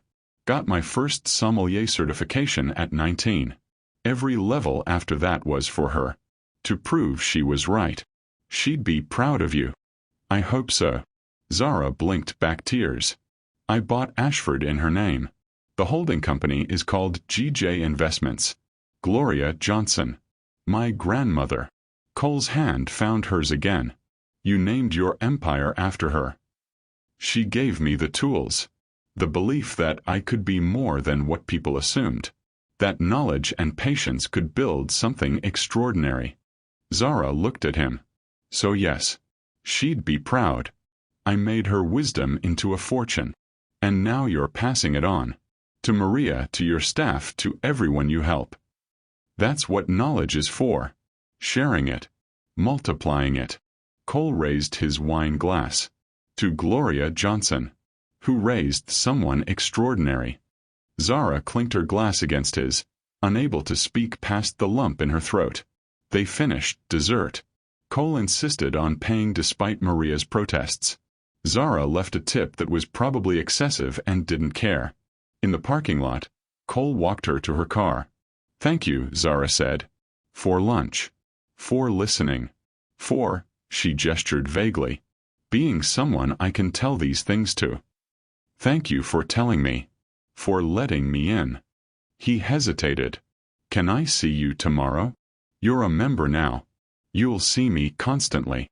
"That's not what I mean." Zara knew what he meant. "Cole. No pressure. Just, I'd like to take you to dinner. A real date. Somewhere neither of us has to worry about board meetings or country club politics. Just us." "I don't know if that's a good idea." "Why not?" "Because I'm starting to really like you," she admitted quietly. "And that's terrifying. What if I'm starting to really like you too? What if we're both terrified and doing it anyway? Then we're both idiots." "Probably." He stepped closer. "But I'd rather be an idiot with you than sensible without you." Zara's heart did that flip again. "That's a terrible line." "It's the truth." "Cole." He kissed her. Properly this time, not her forehead or cheek but her lips, gentle and questioning. Zara froze for half a second, then melted into it, her hands coming up to his chest. The kiss was slow, careful, like he was memorizing the shape of her mouth. When he pulled back, they were both breathing hard. "Sorry," he said. "I should have asked. You should definitely do that again." His smile was brilliant. He kissed her again, deeper this time, one hand cupping her face, the other at the small of her back. Zara forgot they were in a parking lot, forgot everything except the taste of wine and tiramisu on his lips and the way his thumb stroked her cheek. When they finally broke apart, Cole rested his forehead against hers. "Dinner tomorrow?" he asked. "Okay." "Okay." "Yes. Dinner. A real date." "But Cole." "What?" "If this goes wrong, if you hurt me, I meant what I said. I will destroy you." "I know. I'm counting on that level of commitment." He kissed her once more, quick and sweet. "Text me when you get back to Ashford?" "You're clingy." "I'm careful with things I value." He opened her car door, waited until she was safely inside, then stepped back. Zara drove away watching him in her rearview mirror, standing in the parking lot with his hands in his pockets, looking like he'd won something precious. She was smiling the entire drive back. That evening, Zara was in her office catching up on paperwork when Marcus appeared in the doorway. "Boss, you have visitors." She looked up. "Who?" "Remember those staff members who left when you bought Ashford? The ones who couldn't handle working for the former wine girl." Zara's stomach tightened. "What about them?" "3 of them are here. Asking to be rehired." "Absolutely not." Marcus grinned. "That's what I told them. But they're insisting on talking to you. Something about apologizing. Zara sighed. Fine. Send them in. Let's get this over with. Marcus disappeared. Returned with 3 people Zara remembered clearly. Jennifer from events, Patrick from maintenance, Sarah from the front desk. All of them had quit within a week of Zara taking ownership, saying they couldn't work for someone without proper country club experience. They stood in her doorway looking uncomfortable. Ms. Johnson, Jennifer said. Thank you for seeing us. You have 5 minutes. We wanted to apologize. For leaving. She glanced at the others. For not giving you a chance. We made assumptions about what kind of owner you'd be. We were wrong. You were afraid I'd treat you the way I was treated, Zara said flatly. That I'd hold grudges, make your lives difficult, be petty. Patrick flushed. Yes. Instead, I raised employee wages by 15%, improved benefits, created development programs, and built an environment where staff are respected. Zara leaned back in her chair. All things you'd know if you'd stayed. We know, Sarah said quietly. We've been hearing about it. How different Ashford is now. How happy the staff are. We made a mistake. You did. So why are you here? To apologize. And to ask if there are any openings, if we could reapply. Zara studied them. They looked genuinely contrite. Genuinely regretful. There are openings, she said finally. But not for any of you. Their faces fell. However, Zara continued, I know other clubs, other businesses that are hiring. Places run by people I trust. I'll make introductions if you're interested. Get you interviews. What you do with those opportunities is up to you. Jennifer's eyes widened. You'd help us? After what we did. I'd help you because that's what I do. I believe in giving people chances. Even people who didn't give me one.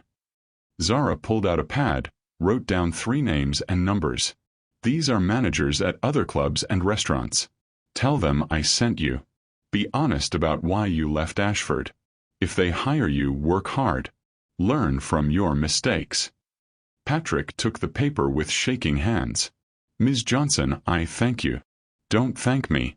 Thank the people who taught me that grace matters more than grudges. She stood. Now, if you'll excuse me, I have work to do. They filed out, still looking stunned. Marcus appeared the moment they were gone. That was big of you. That was strategic. They'll tell people I showed them kindness when I didn't have to. Word spreads. Reputation builds. That was also genuinely nice. You can admit it. Zara rolled her eyes. Fine. It felt good to show them I'm better than they assumed. Happy. Ecstatic. Also, Diana called. She wants to have lunch with me tomorrow to discuss our friend's situation. Direct quote. Are we the friends? We're definitely the friends. She's plotting. I'm helping. This is happening. Marcus. Too late. I like her. She's devious. We're going to be best friends and coordinate your entire relationship like a military operation. That's terrifying. That's efficiency. He grinned. How was lunch with Cole? Good. Fine. None of your business. He kissed you in the parking lot, didn't he? Zara's face went hot. How did you?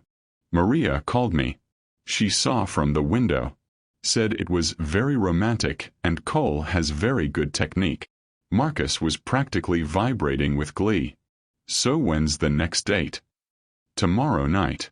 And if you interfere? I would never interfere. I would simply ensure optimal conditions for romance. There's a difference. Marcus. Fine, fine. I'll behave. But boss, I'm happy for you. You deserve this. You deserve someone who sees how extraordinary you are. Zara's throat tightened. Thank you, Marcus. Any time. Now go home. Get actual sleep.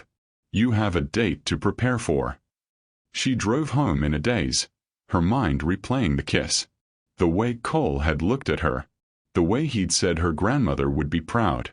The way he'd made her believe, just for a moment, that she might deserve something good. Her phone buzzed as she pulled into her driveway. Cole. Did you make it back safely? Zara. Yes. Stop worrying. Cole. Can't help it. You're important to me. Zara. We've known each other 3 weeks. Cole. Time is relative. I've known you long enough to know I don't want to stop knowing you. Zara. That's very smooth. Cole. That's very true. Sleep well, Zara. Zara. You too, Cole. She sat in her car for a long moment, staring at his messages, feeling something dangerous bloom in her chest. Hope. The kind of hope that could destroy her if this went wrong. The kind of hope that might save her if it went right. The next night, Cole picked her up at 7 wearing dark jeans and a blazer, looking casually devastating. He opened her car door, complimented her dress, deep sapphire, because he'd mentioned blue was his favorite color, and handed her a single sunflower. Not roses? Zara asked. Roses are expected. You're not an expected woman. Smooth. Honest. He took her to a wine bar she'd mentioned once in passing. Intimate, excellent list, food that paired perfectly. The kind of place that felt like a secret. They sat in a corner booth, ordered a bottle of Burgundy, and talked for 3 hours straight. Cole told her about his divorce 5 years ago. Amicable but lonely. How he'd thrown himself into work and forgotten how to be anything other than productive. How he'd been going through motions until he walked into her staff meeting. Zara told him about Richard Ashford, how she believed he was different from his parents, how the rejection had cut deeper because she'd let herself hope, how she'd sworn off dating entirely for 3 years after that. Until me, Cole said. Until you showed up and refused to go away. Best decision I ever made. They ordered too much food, shared everything, argued playfully about wine regions. The server kept checking on them and smiling at their obvious chemistry. Halfway through dinner, Cole's phone buzzed. He glanced at it, frowned, silenced it. Everything okay? Zara asked. Diana. Reminding me I have a board meeting tomorrow morning. He put the phone away. It can wait. Cole, if you need to. I need to be here. With you. The meeting can start without me. Zara's chest warmed. Diana's going to kill you. Diana will be thrilled I'm prioritizing my personal life for once. He took her hand across the table. I've spent 20 years being reliable, punctual, always available. Tonight I'm choosing something else. Someone else. That's very romantic. That's very overdue. They finished dinner slowly, neither wanting the evening to end. When they finally left, Cole drove her home the long way, through tree-lined streets with the windows down. Can I walk you to your door? He asked when they pulled up to her house. You can. He came around, opened her door, offered his hand. They walked up the path to her front porch, neither letting go. Thank you, Zara said. For tonight. For everything. Thank you for giving me a chance. For letting me in. He stepped closer. Can I see you again? Tomorrow. The day after. Every day. You're at Ashford constantly. You'll see me. You know what I mean. She did. Cole. I know we're moving fast. I know you're scared. But Zara, I'm all in. I want this. I want you. And I'm willing to be patient, but I need you to know, this isn't casual for me. This is the most serious I've been about anything in years. Zara's heart hammered. What are you saying? I'm saying I want to date you. Officially. Exclusively. I want people to know you're with me. I want to take you places and show you off and make sure everyone knows you're extraordinary. I want. He stopped, took a breath. I want to be yours. If you'll have me. We barely know each other. Then let's change that. Let me know you. Let me learn everything. Your favorite season, your childhood dreams, what you drink when you're sad. All of it. Why? Because you're the first person in 20 years who made me feel alive. Because when I'm with you, everything is sharper, brighter, more real. Because I look at you and think, this is what I've been missing. Tears pricked Zara's eyes. Cole. Too much. Terrifying. But She took a shaky breath. Not too much. His smile was slow, brilliant. So that's a yes. That's a yes to dating. To seeing where this goes. But Cole, I need you to understand something. Anything. I don't know how to do this. I don't know how to be vulnerable, how to trust that you won't wake up one day and realize I'm not worth the effort. I'm going to be difficult. I'm going to push you away. I'm going to test whether you mean what you're saying. Good. Good. I don't want easy, Zara. I want real. I want someone who challenges me, makes me earn their trust, refuses to settle. He cupped her face. I want you. All the difficult, guarded, extraordinary parts of you. So test me. Push me away. See if I come back. I promise I will. You can't promise that. Watch me. He kissed her then. Deep, thorough, making promises with his mouth that his words couldn't fully capture. Zara kissed him back, pouring every ounce of hope and fear and desperate want into it. When they finally broke apart, both breathing hard, Cole rested his forehead against hers. I should go, he said. Before I forget how to leave. You should. Neither moved. Zara. Yeah. I meant everything I said. I know. Sleep well. You too. He kissed her one more time, soft and lingering, then walked back to his car. Zara watched him drive away, then went inside and leaned against the door with her hand pressed to her racing heart. Her phone buzzed. Cole, I'm already thinking about when I can see you again. Is that clingy? Zara. Extremely. Cole, should I apologize? Zara. Absolutely not. I like it. Cole, good. Because I'm not stopping. Zara. Good night, Cole. Cole. Good night, Zara. Dream of me. She did. 2 weeks later. They fell into a rhythm. Cole would show up at Ashford in the mornings with coffee. They'd have lunch together 3 or 4 times a week. Dinner whenever their schedules aligned. He learned that Zara was left-handed, hated mornings, and cried at commercials featuring dogs. She learned that Cole could quote entire episodes of cooking shows, was tone-deaf, and had a secret talent for origami.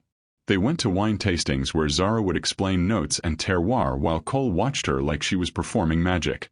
They went to his company events where he'd introduce her as his girlfriend with obvious pride.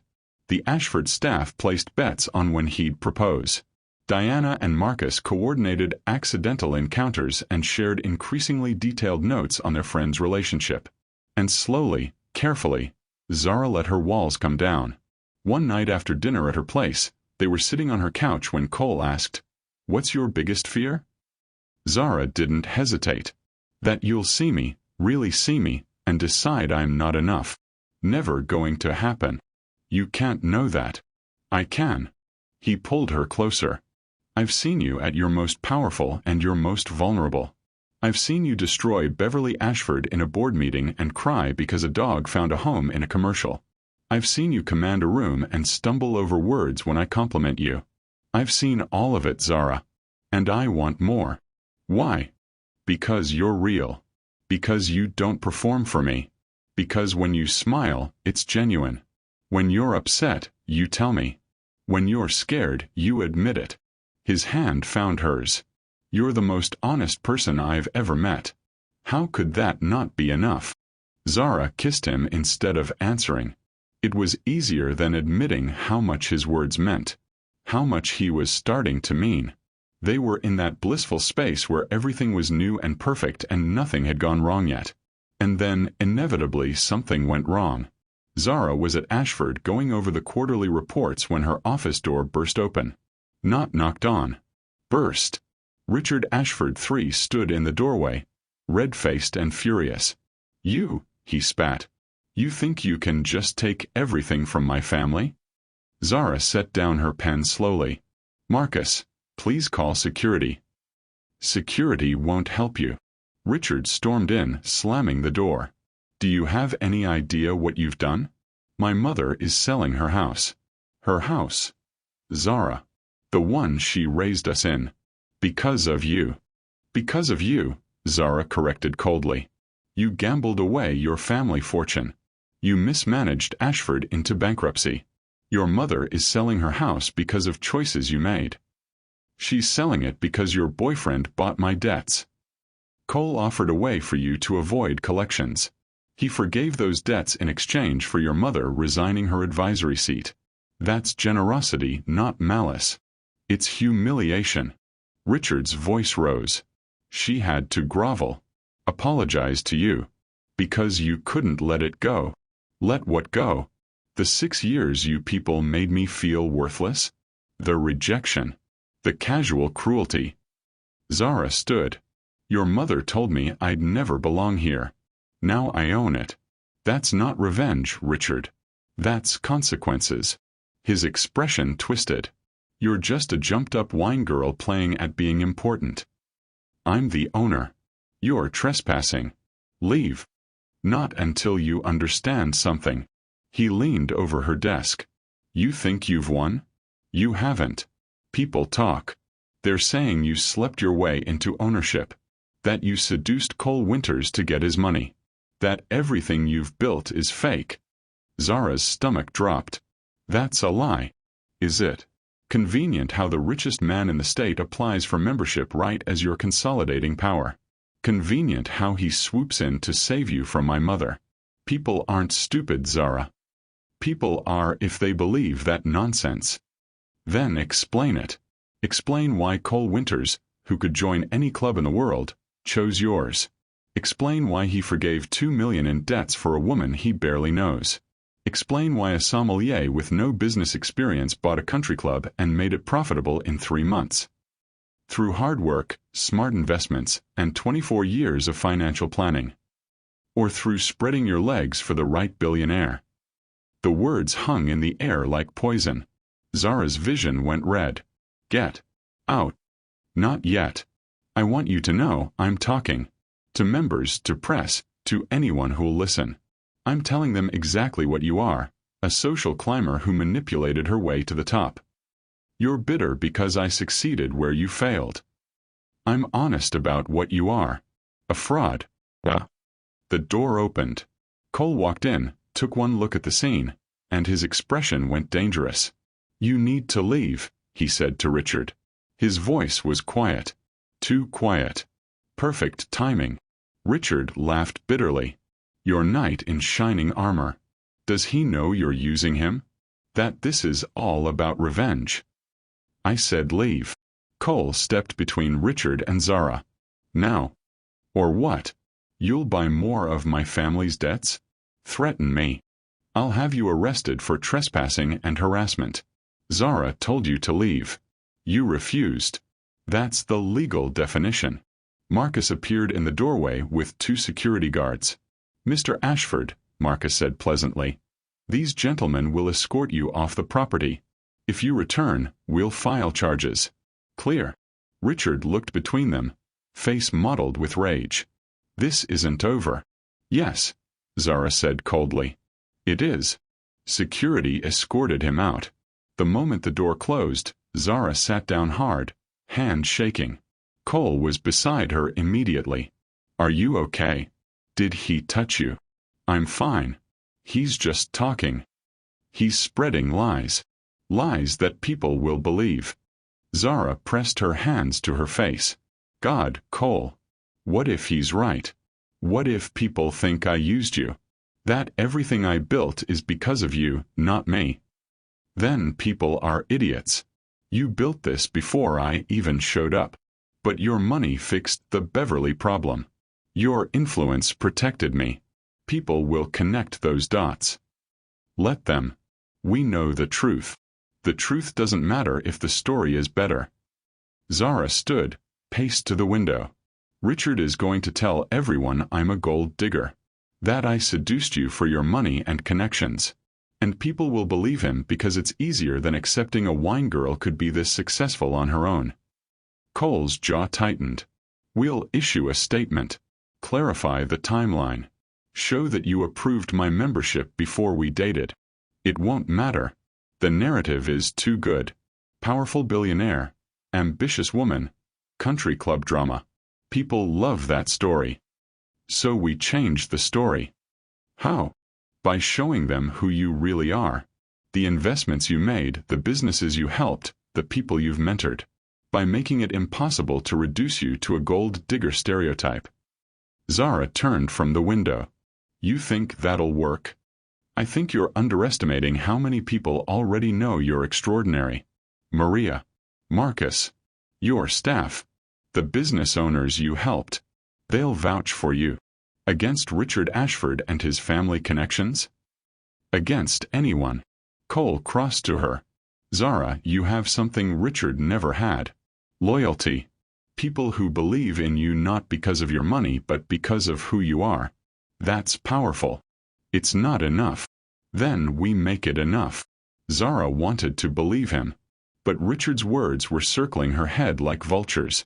Jumped up wine girl. Slept your way in. Fraud. I need to be alone, she said quietly. Cole's expression flickered. Zara. Please. I need to think. About what? About whether being with you is worth the cost. The words landed like a slap. Cole went very still. What does that mean? It means Richard is going to make my life hell because of our relationship. It means people will question every success I have because you're attached to it. It means... Her voice broke. It means maybe this was a mistake. You don't mean that. Don't I? She couldn't look at him. 3 weeks ago, no one questioned my authority. Now there's gossip. Speculation. People wondering if I'm using you. People are always going to talk, Zara. That's what people do. But they're talking because of us. Because I let this happen. Because I was stupid enough to think. She stopped. To think what? That I could have this. That someone like you could want someone like me for real reasons. That I deserved. Tears spilled over. I knew better. I knew better and I did it anyway. Cole moved toward her. She stepped back. Don't. Zara, listen to me. No. You listen to me. She forced herself to meet his eyes. I built Ashford myself. With my money, my vision, my work.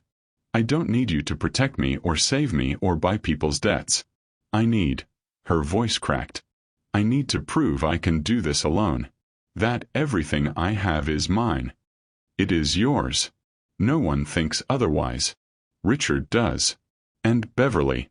And probably half the members who are too polite to say it to my face.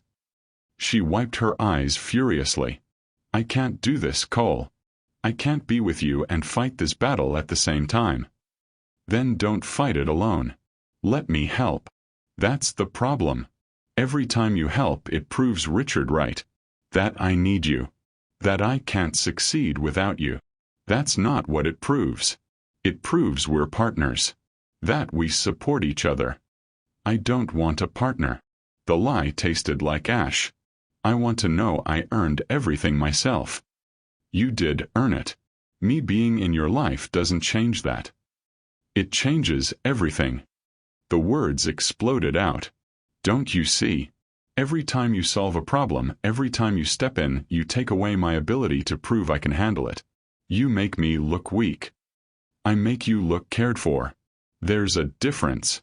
Not to people like Richard. Not to anyone watching. Zara backed toward the door. I need space. I need to figure out how to handle this without you making it worse. Cole's face went carefully blank. I make it worse. You make it complicated. That's the same thing. No, it's... She couldn't finish.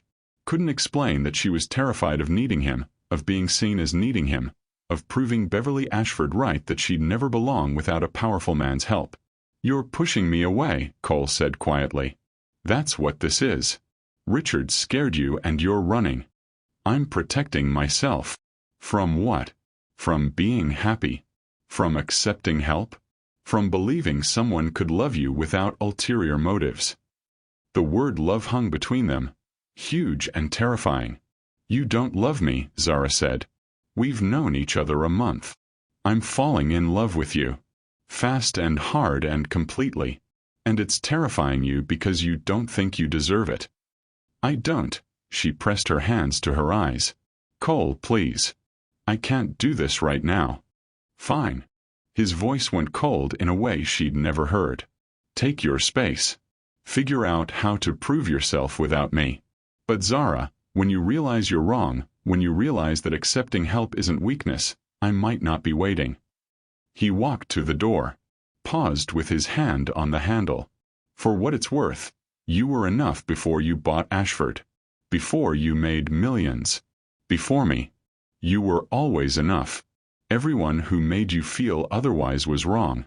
Including yourself. The door closed behind him.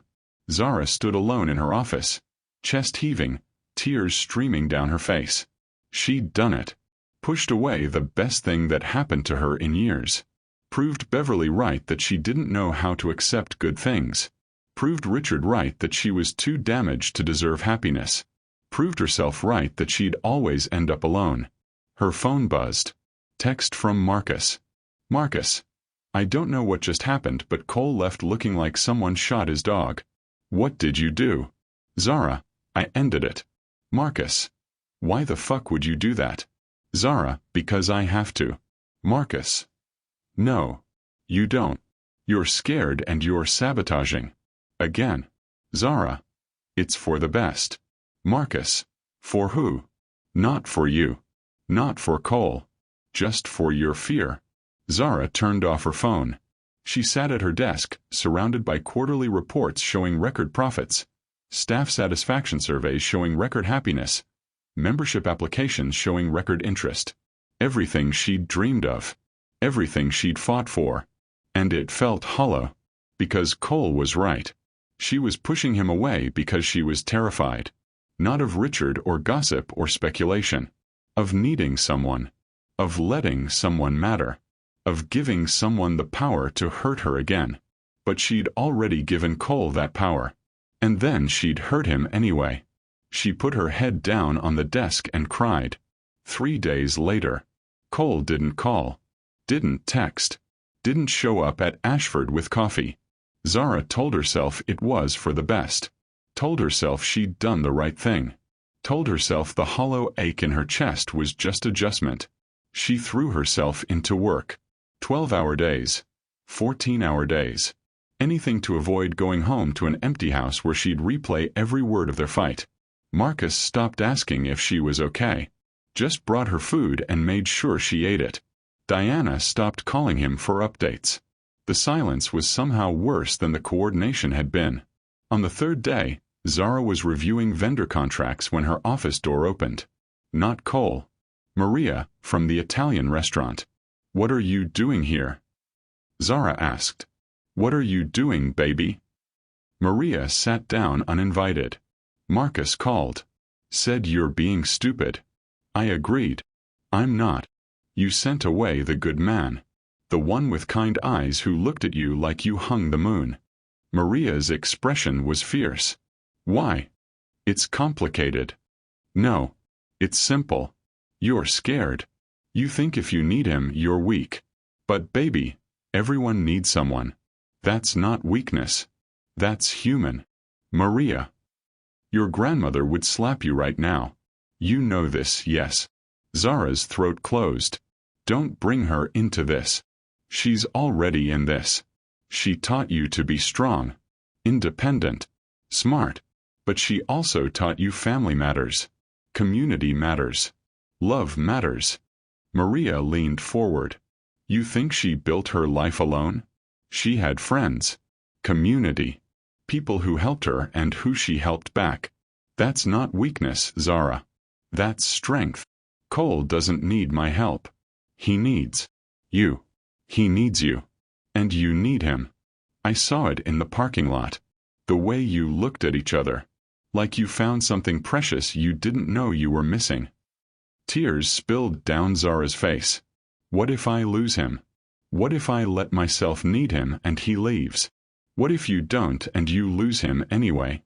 Maria handed her a napkin. Baby, you're so scared of being hurt that you're hurting yourself. That's not protection. That's prison. I don't know how to fix it. You apologize. You tell him you were scared. You ask for another chance. What if it's too late? Then you know. But Zara, a man like that with eyes that kind who looks at you like that. He's not gone yet. He's waiting. But not forever. Maria stood, kissed the top of Zara's head, and left. Zara sat alone with her contracts and her hollow chest and Maria's words ringing in her ears. You're so scared of being hurt that you're hurting yourself. She picked up her phone. Stared at Cole's contact. Typed, I'm sorry. Deleted it. Typed. Can we talk? Deleted it. Typed, I was wrong. Stared at it for 5 minutes. Deleted it. Put the phone down. She couldn't do it. Couldn't reach out first. Couldn't be that vulnerable again. So she did what she always did. Buried herself in work and pretended her heart wasn't breaking. That night, Zara was alone in her office after hours, going over the books for the 3rd time, when someone knocked. She looked up expecting Marcus. It was Diana, Cole's assistant, in the flesh, looking at Zara with an expression somewhere between exasperation and sympathy. Ms. Johnson, Diana said. We need to talk. How did you get in? Marcus let me in. He's worried about you. I'm worried about Cole. So we're staging an intervention. She sat down. Here's what's going to happen.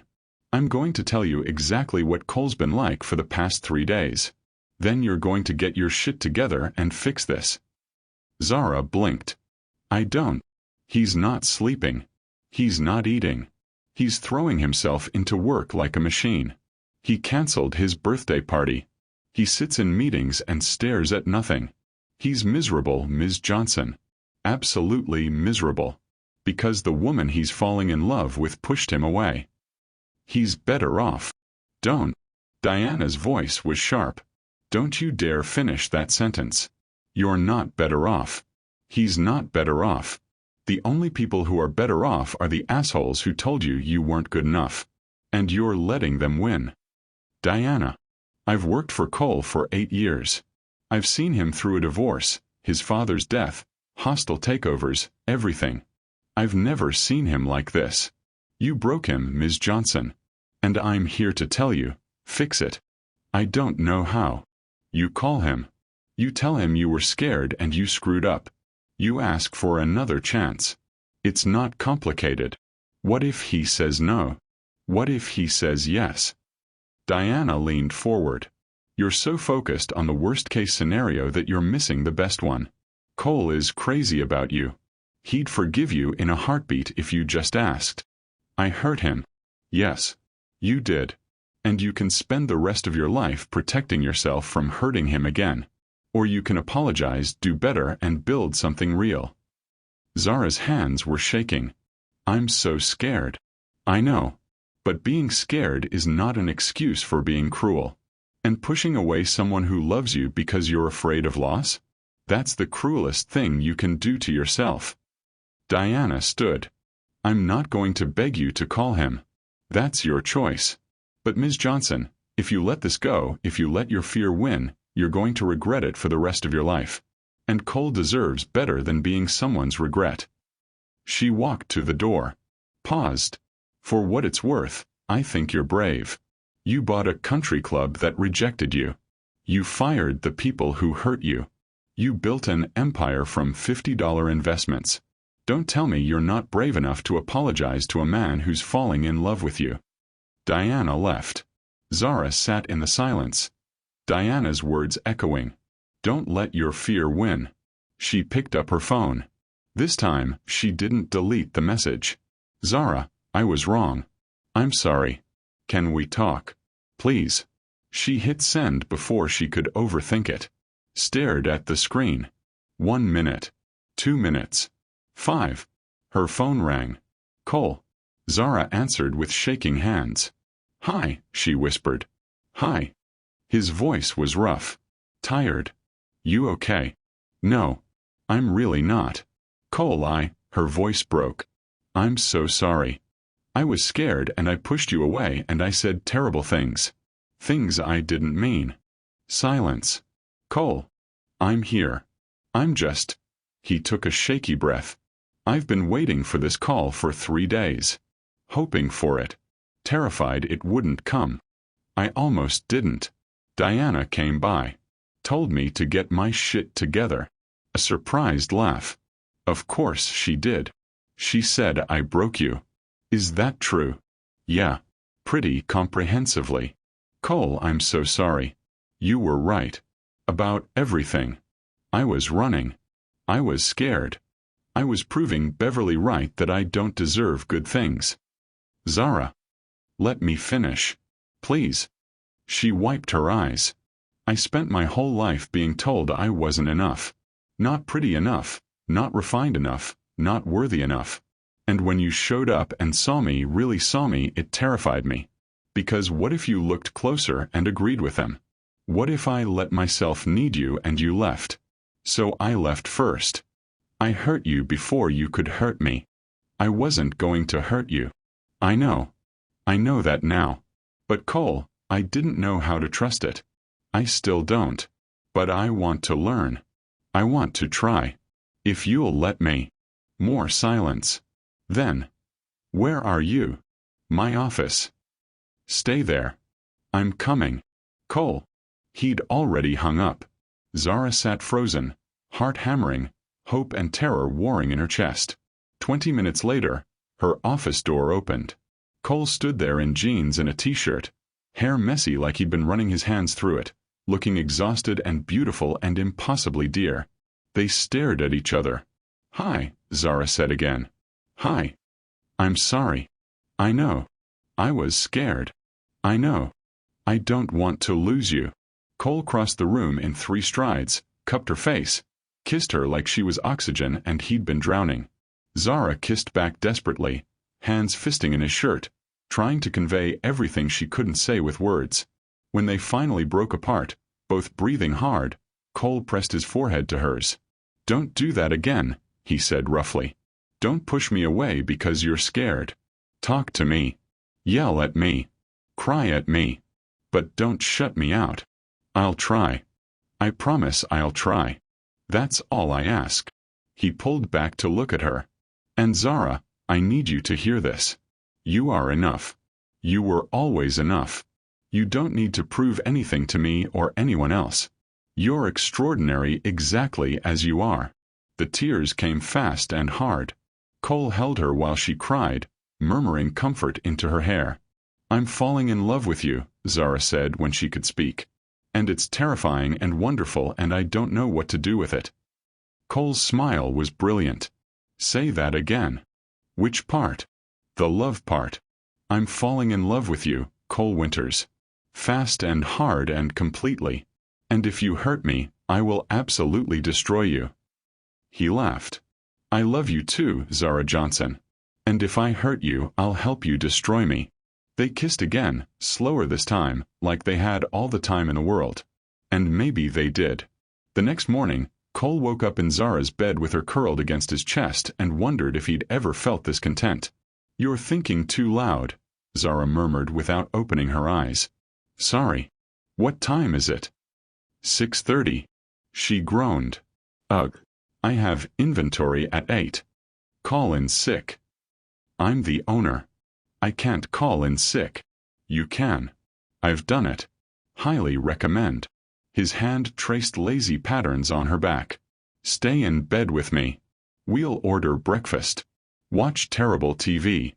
Pretend the world doesn't exist. Zara tilted her head up to look at him. That sounds perfect. But I have actual responsibilities. Marcus can handle inventory. Marcus will use it as an opportunity to reorganize everything his way. Let him. He'll be thrilled. She laughed. You're very bad at respecting work schedules. I'm very good at prioritizing what matters. You matter more than inventory. Smooth talker. Honest talker. He kissed her forehead. But fine. Go do inventory. I'll make you breakfast first. You don't have to. I want to.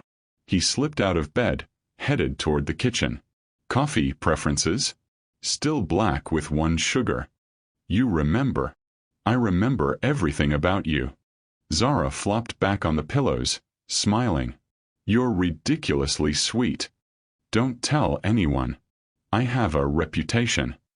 She got up, showered, emerged to find Cole had made eggs, toast, and coffee.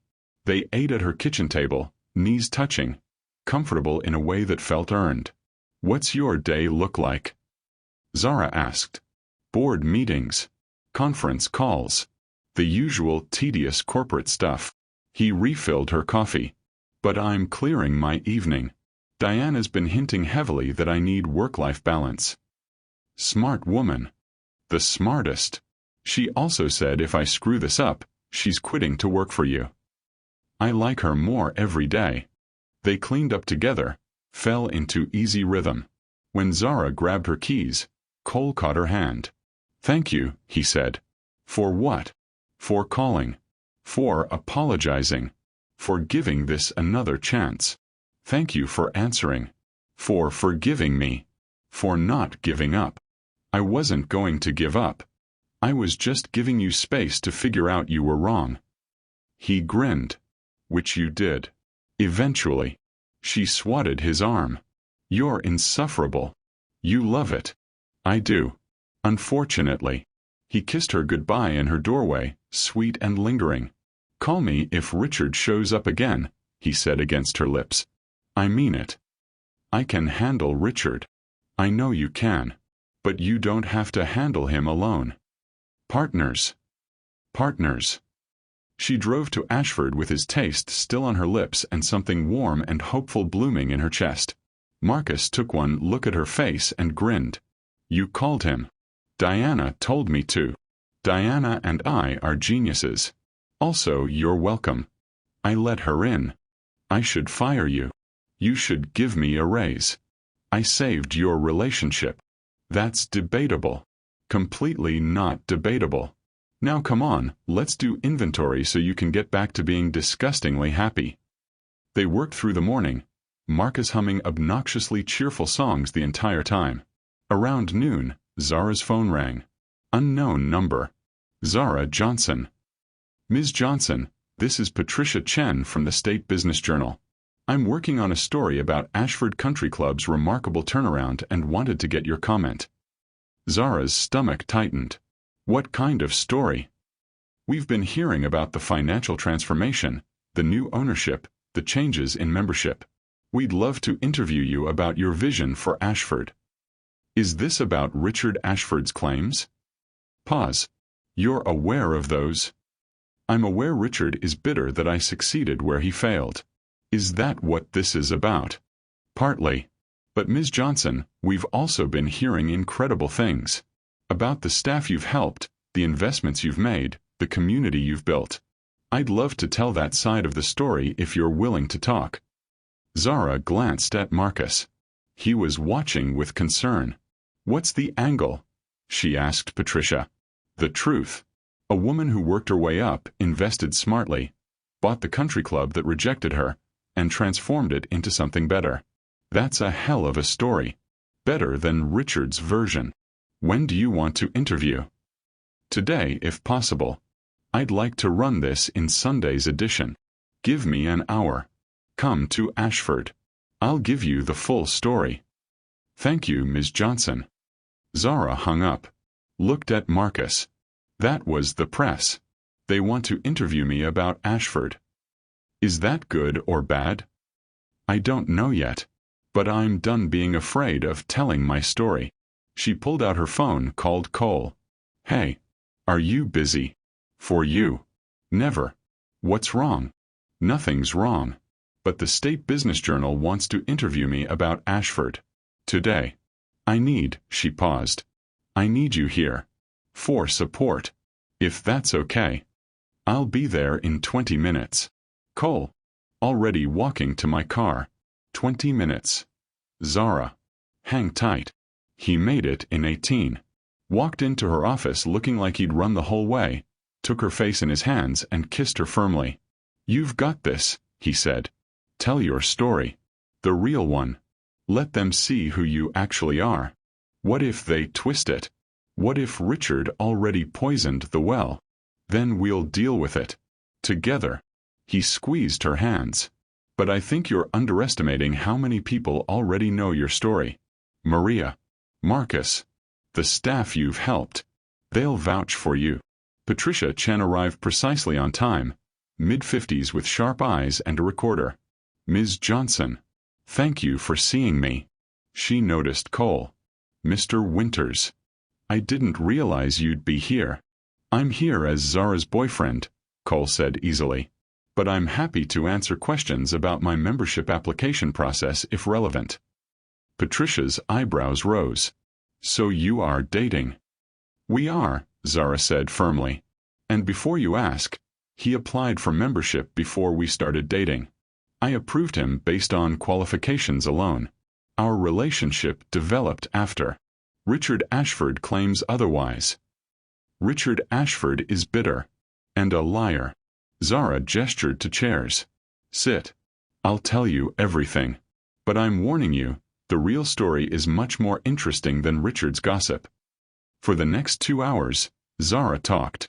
She told Patricia about growing up with her grandmother's stories, about the first $50 investment, about working at Ashford for 9 years, watching members waste money while she built wealth, about Richard asking her out, his mother's rejection, the humiliation that fueled her success. She told her about buying Ashford, the hostile takeover, firing Richard, Beverly's attempted coup, about rebuilding the staff culture, creating opportunities, raising standards. And she told her about Cole. How he'd pursued her. How she'd denied his applications. How they'd fallen in love despite her resistance. Patricia took notes furiously, asking pointed questions, clearly intrigued. So you bought Ashford purely for revenge? She asked. I bought it for justice, Zara corrected. There's a difference. Revenge is petty. Justice is earned. I earned this. And Mr. Winters? What does he get out of this relationship? Cole answered before Zara could.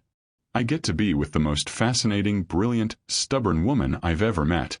I get to watch her build something extraordinary. I get to be proud of her. That's what I get. Patricia smiled. That's quite romantic. That's quite honest, Cole said.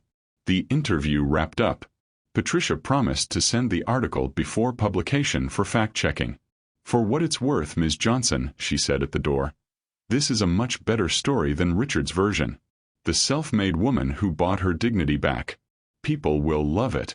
When she left, Zara collapsed into her chair. Oh God. What did I just do? You told the truth, Cole said. You let people see you. That takes courage. What if people hate me? They won't. But if they do, he pulled her up into his arms. I'll still love you. Marcus will still love you. Maria will still love you. Everyone who matters already knows who you are. You love me. Completely. Obviously. Is that news? No. But it's nice to hear. I love you, Zara Johnson. I love your strength, your stubbornness, your soft heart under all that armor. I love how you help people and pretend it's strategy. I love that you cry at dog commercials and drink wine like poetry. I love, he kissed her. Everything. All of it. I love you too. She kissed him back. Even though you're ridiculously romantic and refuse to let me self-destruct in peace. Especially because of that. They stayed like that for a long moment, foreheads pressed together, breathing each other in. Marcus knocked, poked his head in. Sorry to interrupt the romance, but boss? You're going to want to see this. See what? He held up his phone, showing a social media post.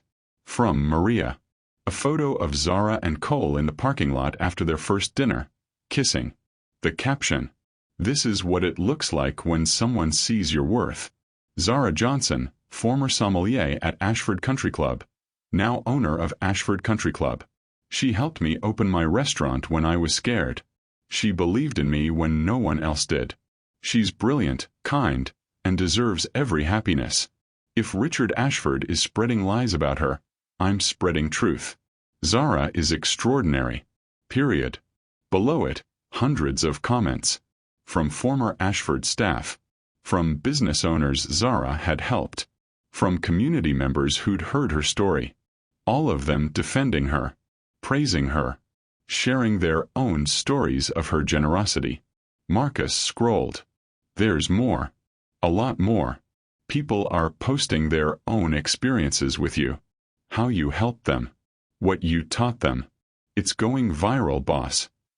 Zara stared at the screen, tears streaming. I didn't know, her voice broke. I didn't know anyone cared. Everyone cares, Marcus said gently. You just never let yourself believe it. More posts appeared. From Thomas, the board member. From other Ashford members. From Diana, describing how Cole had been transformed by meeting Zara. From people Zara had forgotten helping years ago. The counter-narrative was building. Not just defending her. Celebrating her. By evening, Richard's gossip was buried under an avalanche of genuine testimonials. Patricia called. Ms. Johnson, I'm moving the article to the front page. This is a bigger story than I thought. The community response is incredible. Do you have any additional comments? Just one, Zara said. To everyone who helped me today, thank you. You didn't have to do that. But you did. And that means everything. Can I quote that? Please. The article ran Sunday morning with a full-page spread. Photos of Zara at Ashford, quotes from staff and community members, a detailed breakdown of her financial success, and a prominent note about Cole's legitimate membership application. The headline, From Invisible to Owner. How Zara Johnson Built an Empire from $50 and Dignity. Zara read it in bed with Cole, crying through most of it. They got it right, she whispered. They actually got it right. Because you told them the truth. He kissed her temple. I'm so proud of you. I couldn't have done this without you. You could have. But I'm glad you didn't have to. They stayed in bed reading the responses online. The article had been shared thousands of times. Beverly Ashford had deactivated her social media. Richard had gone silent. And Zara felt something she'd never felt before. Vindicated. 2 weeks later. Ashford's annual gala was historically the biggest event of the season. Zara had been planning it for months, but now it felt different. Now it felt like a celebration. She wore deep emerald, Cole's favorite color, on her, with her hair styled down for the first time at a formal event. Natural. Confident. Hers. Cole arrived looking devastating in a tuxedo, carrying another sunflower. You wore the dress, he said. You wore the tux. Seemed appropriate. He offered his arm. Ready to knock them dead? Completely ready. They walked into the ballroom together. The entire room fell silent, then erupted in applause. Staff, members, community leaders, everyone who'd defended her online, who'd shared her story, who'd believed in her worth. Zara stopped, overwhelmed. They're clapping for you, Cole whispered. Accept it. She did. Let herself feel it. Let herself believe it. Thomas approached, smiling. Ms. Johnson. Spectacular event. But more importantly, spectacular article. You've done this club proud. Thank you, Thomas. No. Thank you. For showing us what leadership actually looks like. More people came forward. Praising the gala, the club, her vision. Treating her not like the former sommelier but like the owner she was. Maria cornered her by the bar. I told you. Kind eyes. I'm always right about kind eyes. Cole laughed. You are. Absolutely right. You treat my girl well, you hear? Or I still have that meat cleaver. Yes, ma'am.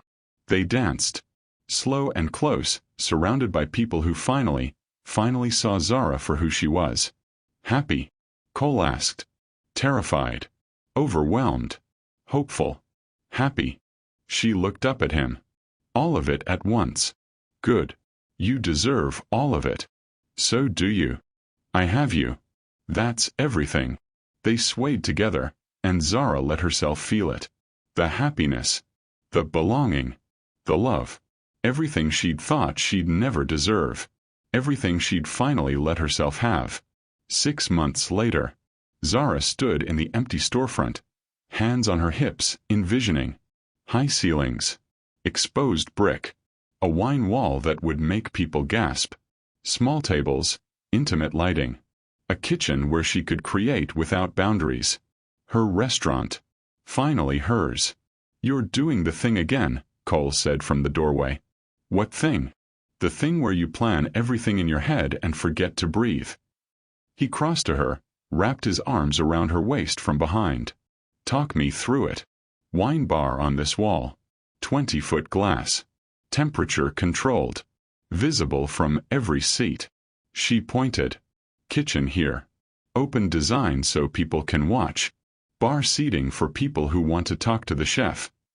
"Who's the chef?" "Me. Sometimes. When I want to cook. Otherwise I'm hiring someone brilliant and letting them shine." "Smart. I learned from you. Hire the best people, trust them, get out of their way." Cole kissed her neck. "When do you open?" 6 months if the permits come through. 8 if they don't. And Ashford. Marcus is taking over as general manager. He's ready. More than ready. And I'll still be the owner, still oversee things. But this, she gestured around the space. This is mine. Completely mine. It's perfect. You're perfect. I'm terrifying and difficult and stubborn. Hence perfect. He turned her in his arms. I'm proud of you. You know that, right? You tell me constantly. I'll tell you more. You're extraordinary. You're brave. You're building something beautiful. We're building something beautiful. She touched his face. This is ours, Cole. The restaurant. Ashford, everything. Ours. I like the sound of that. They stood in the empty space, imagining futures. Together. 3 months later. The permits came through.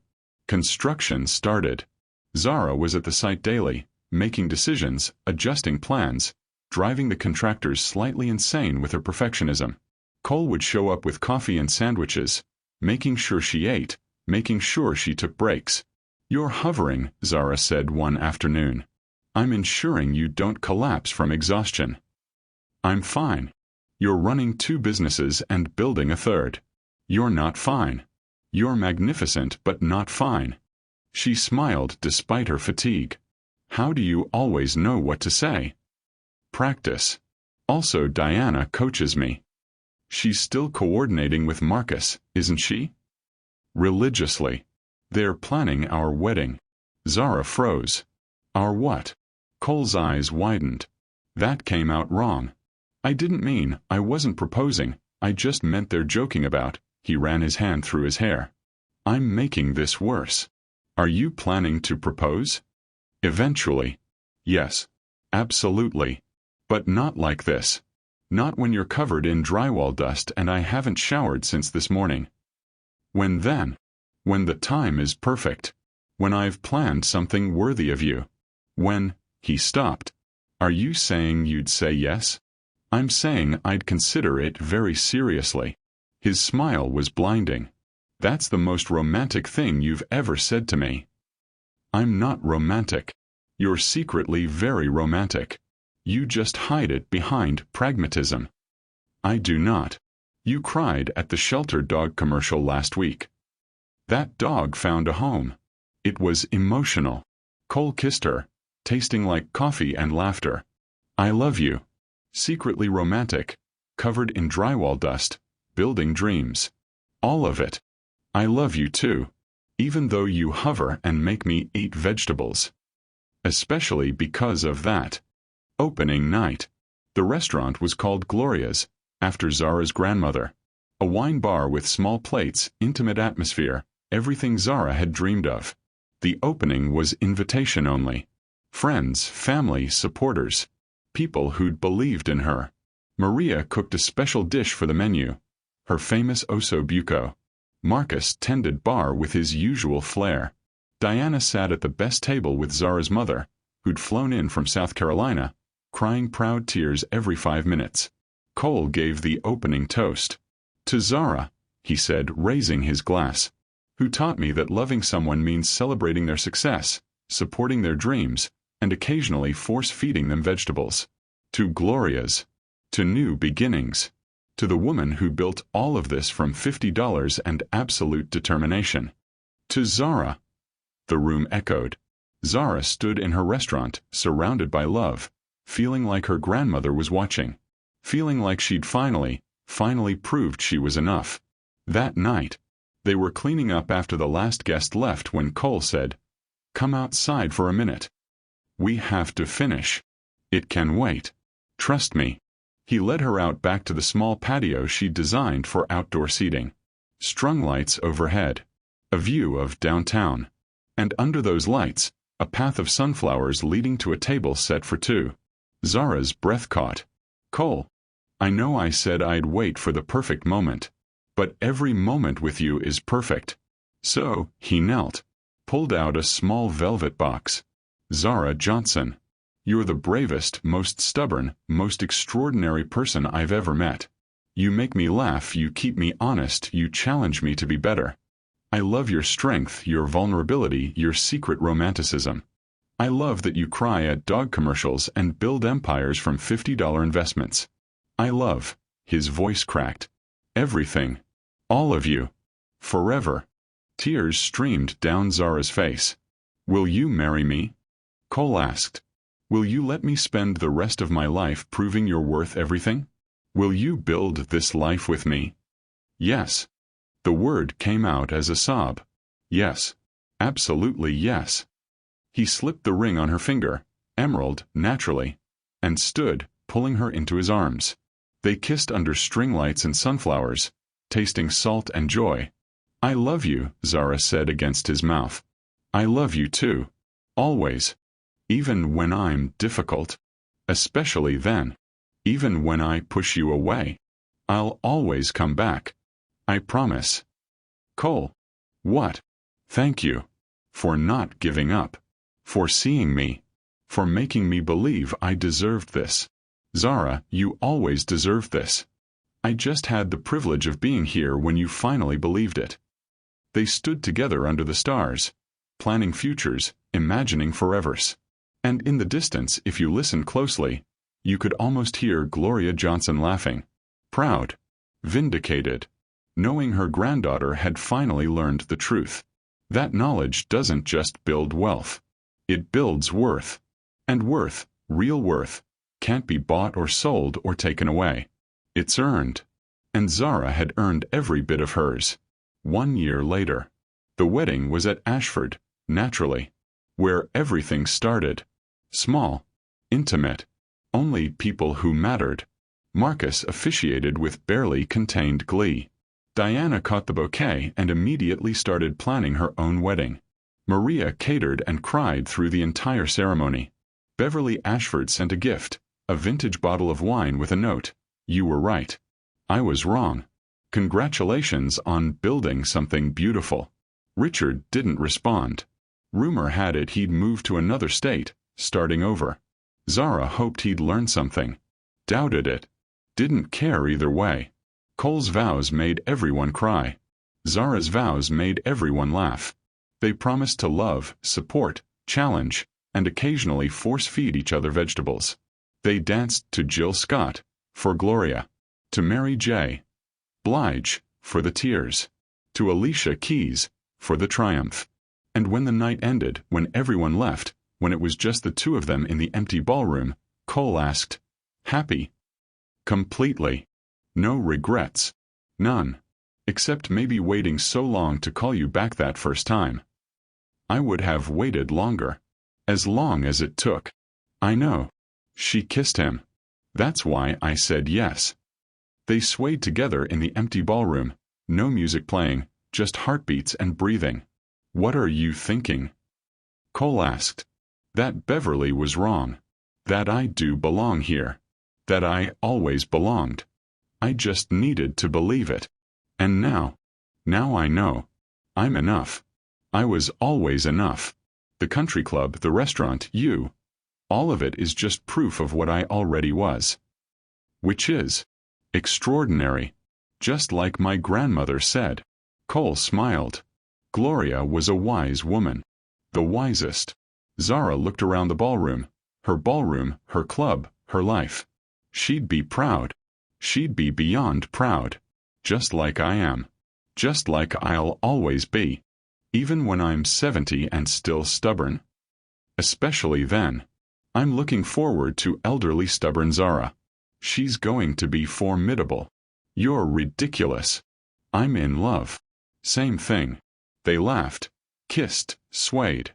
And somewhere, in the space between notes and heartbeats, Gloria Johnson smiled. Her granddaughter had learned the lesson. Worth isn't given. It's recognized.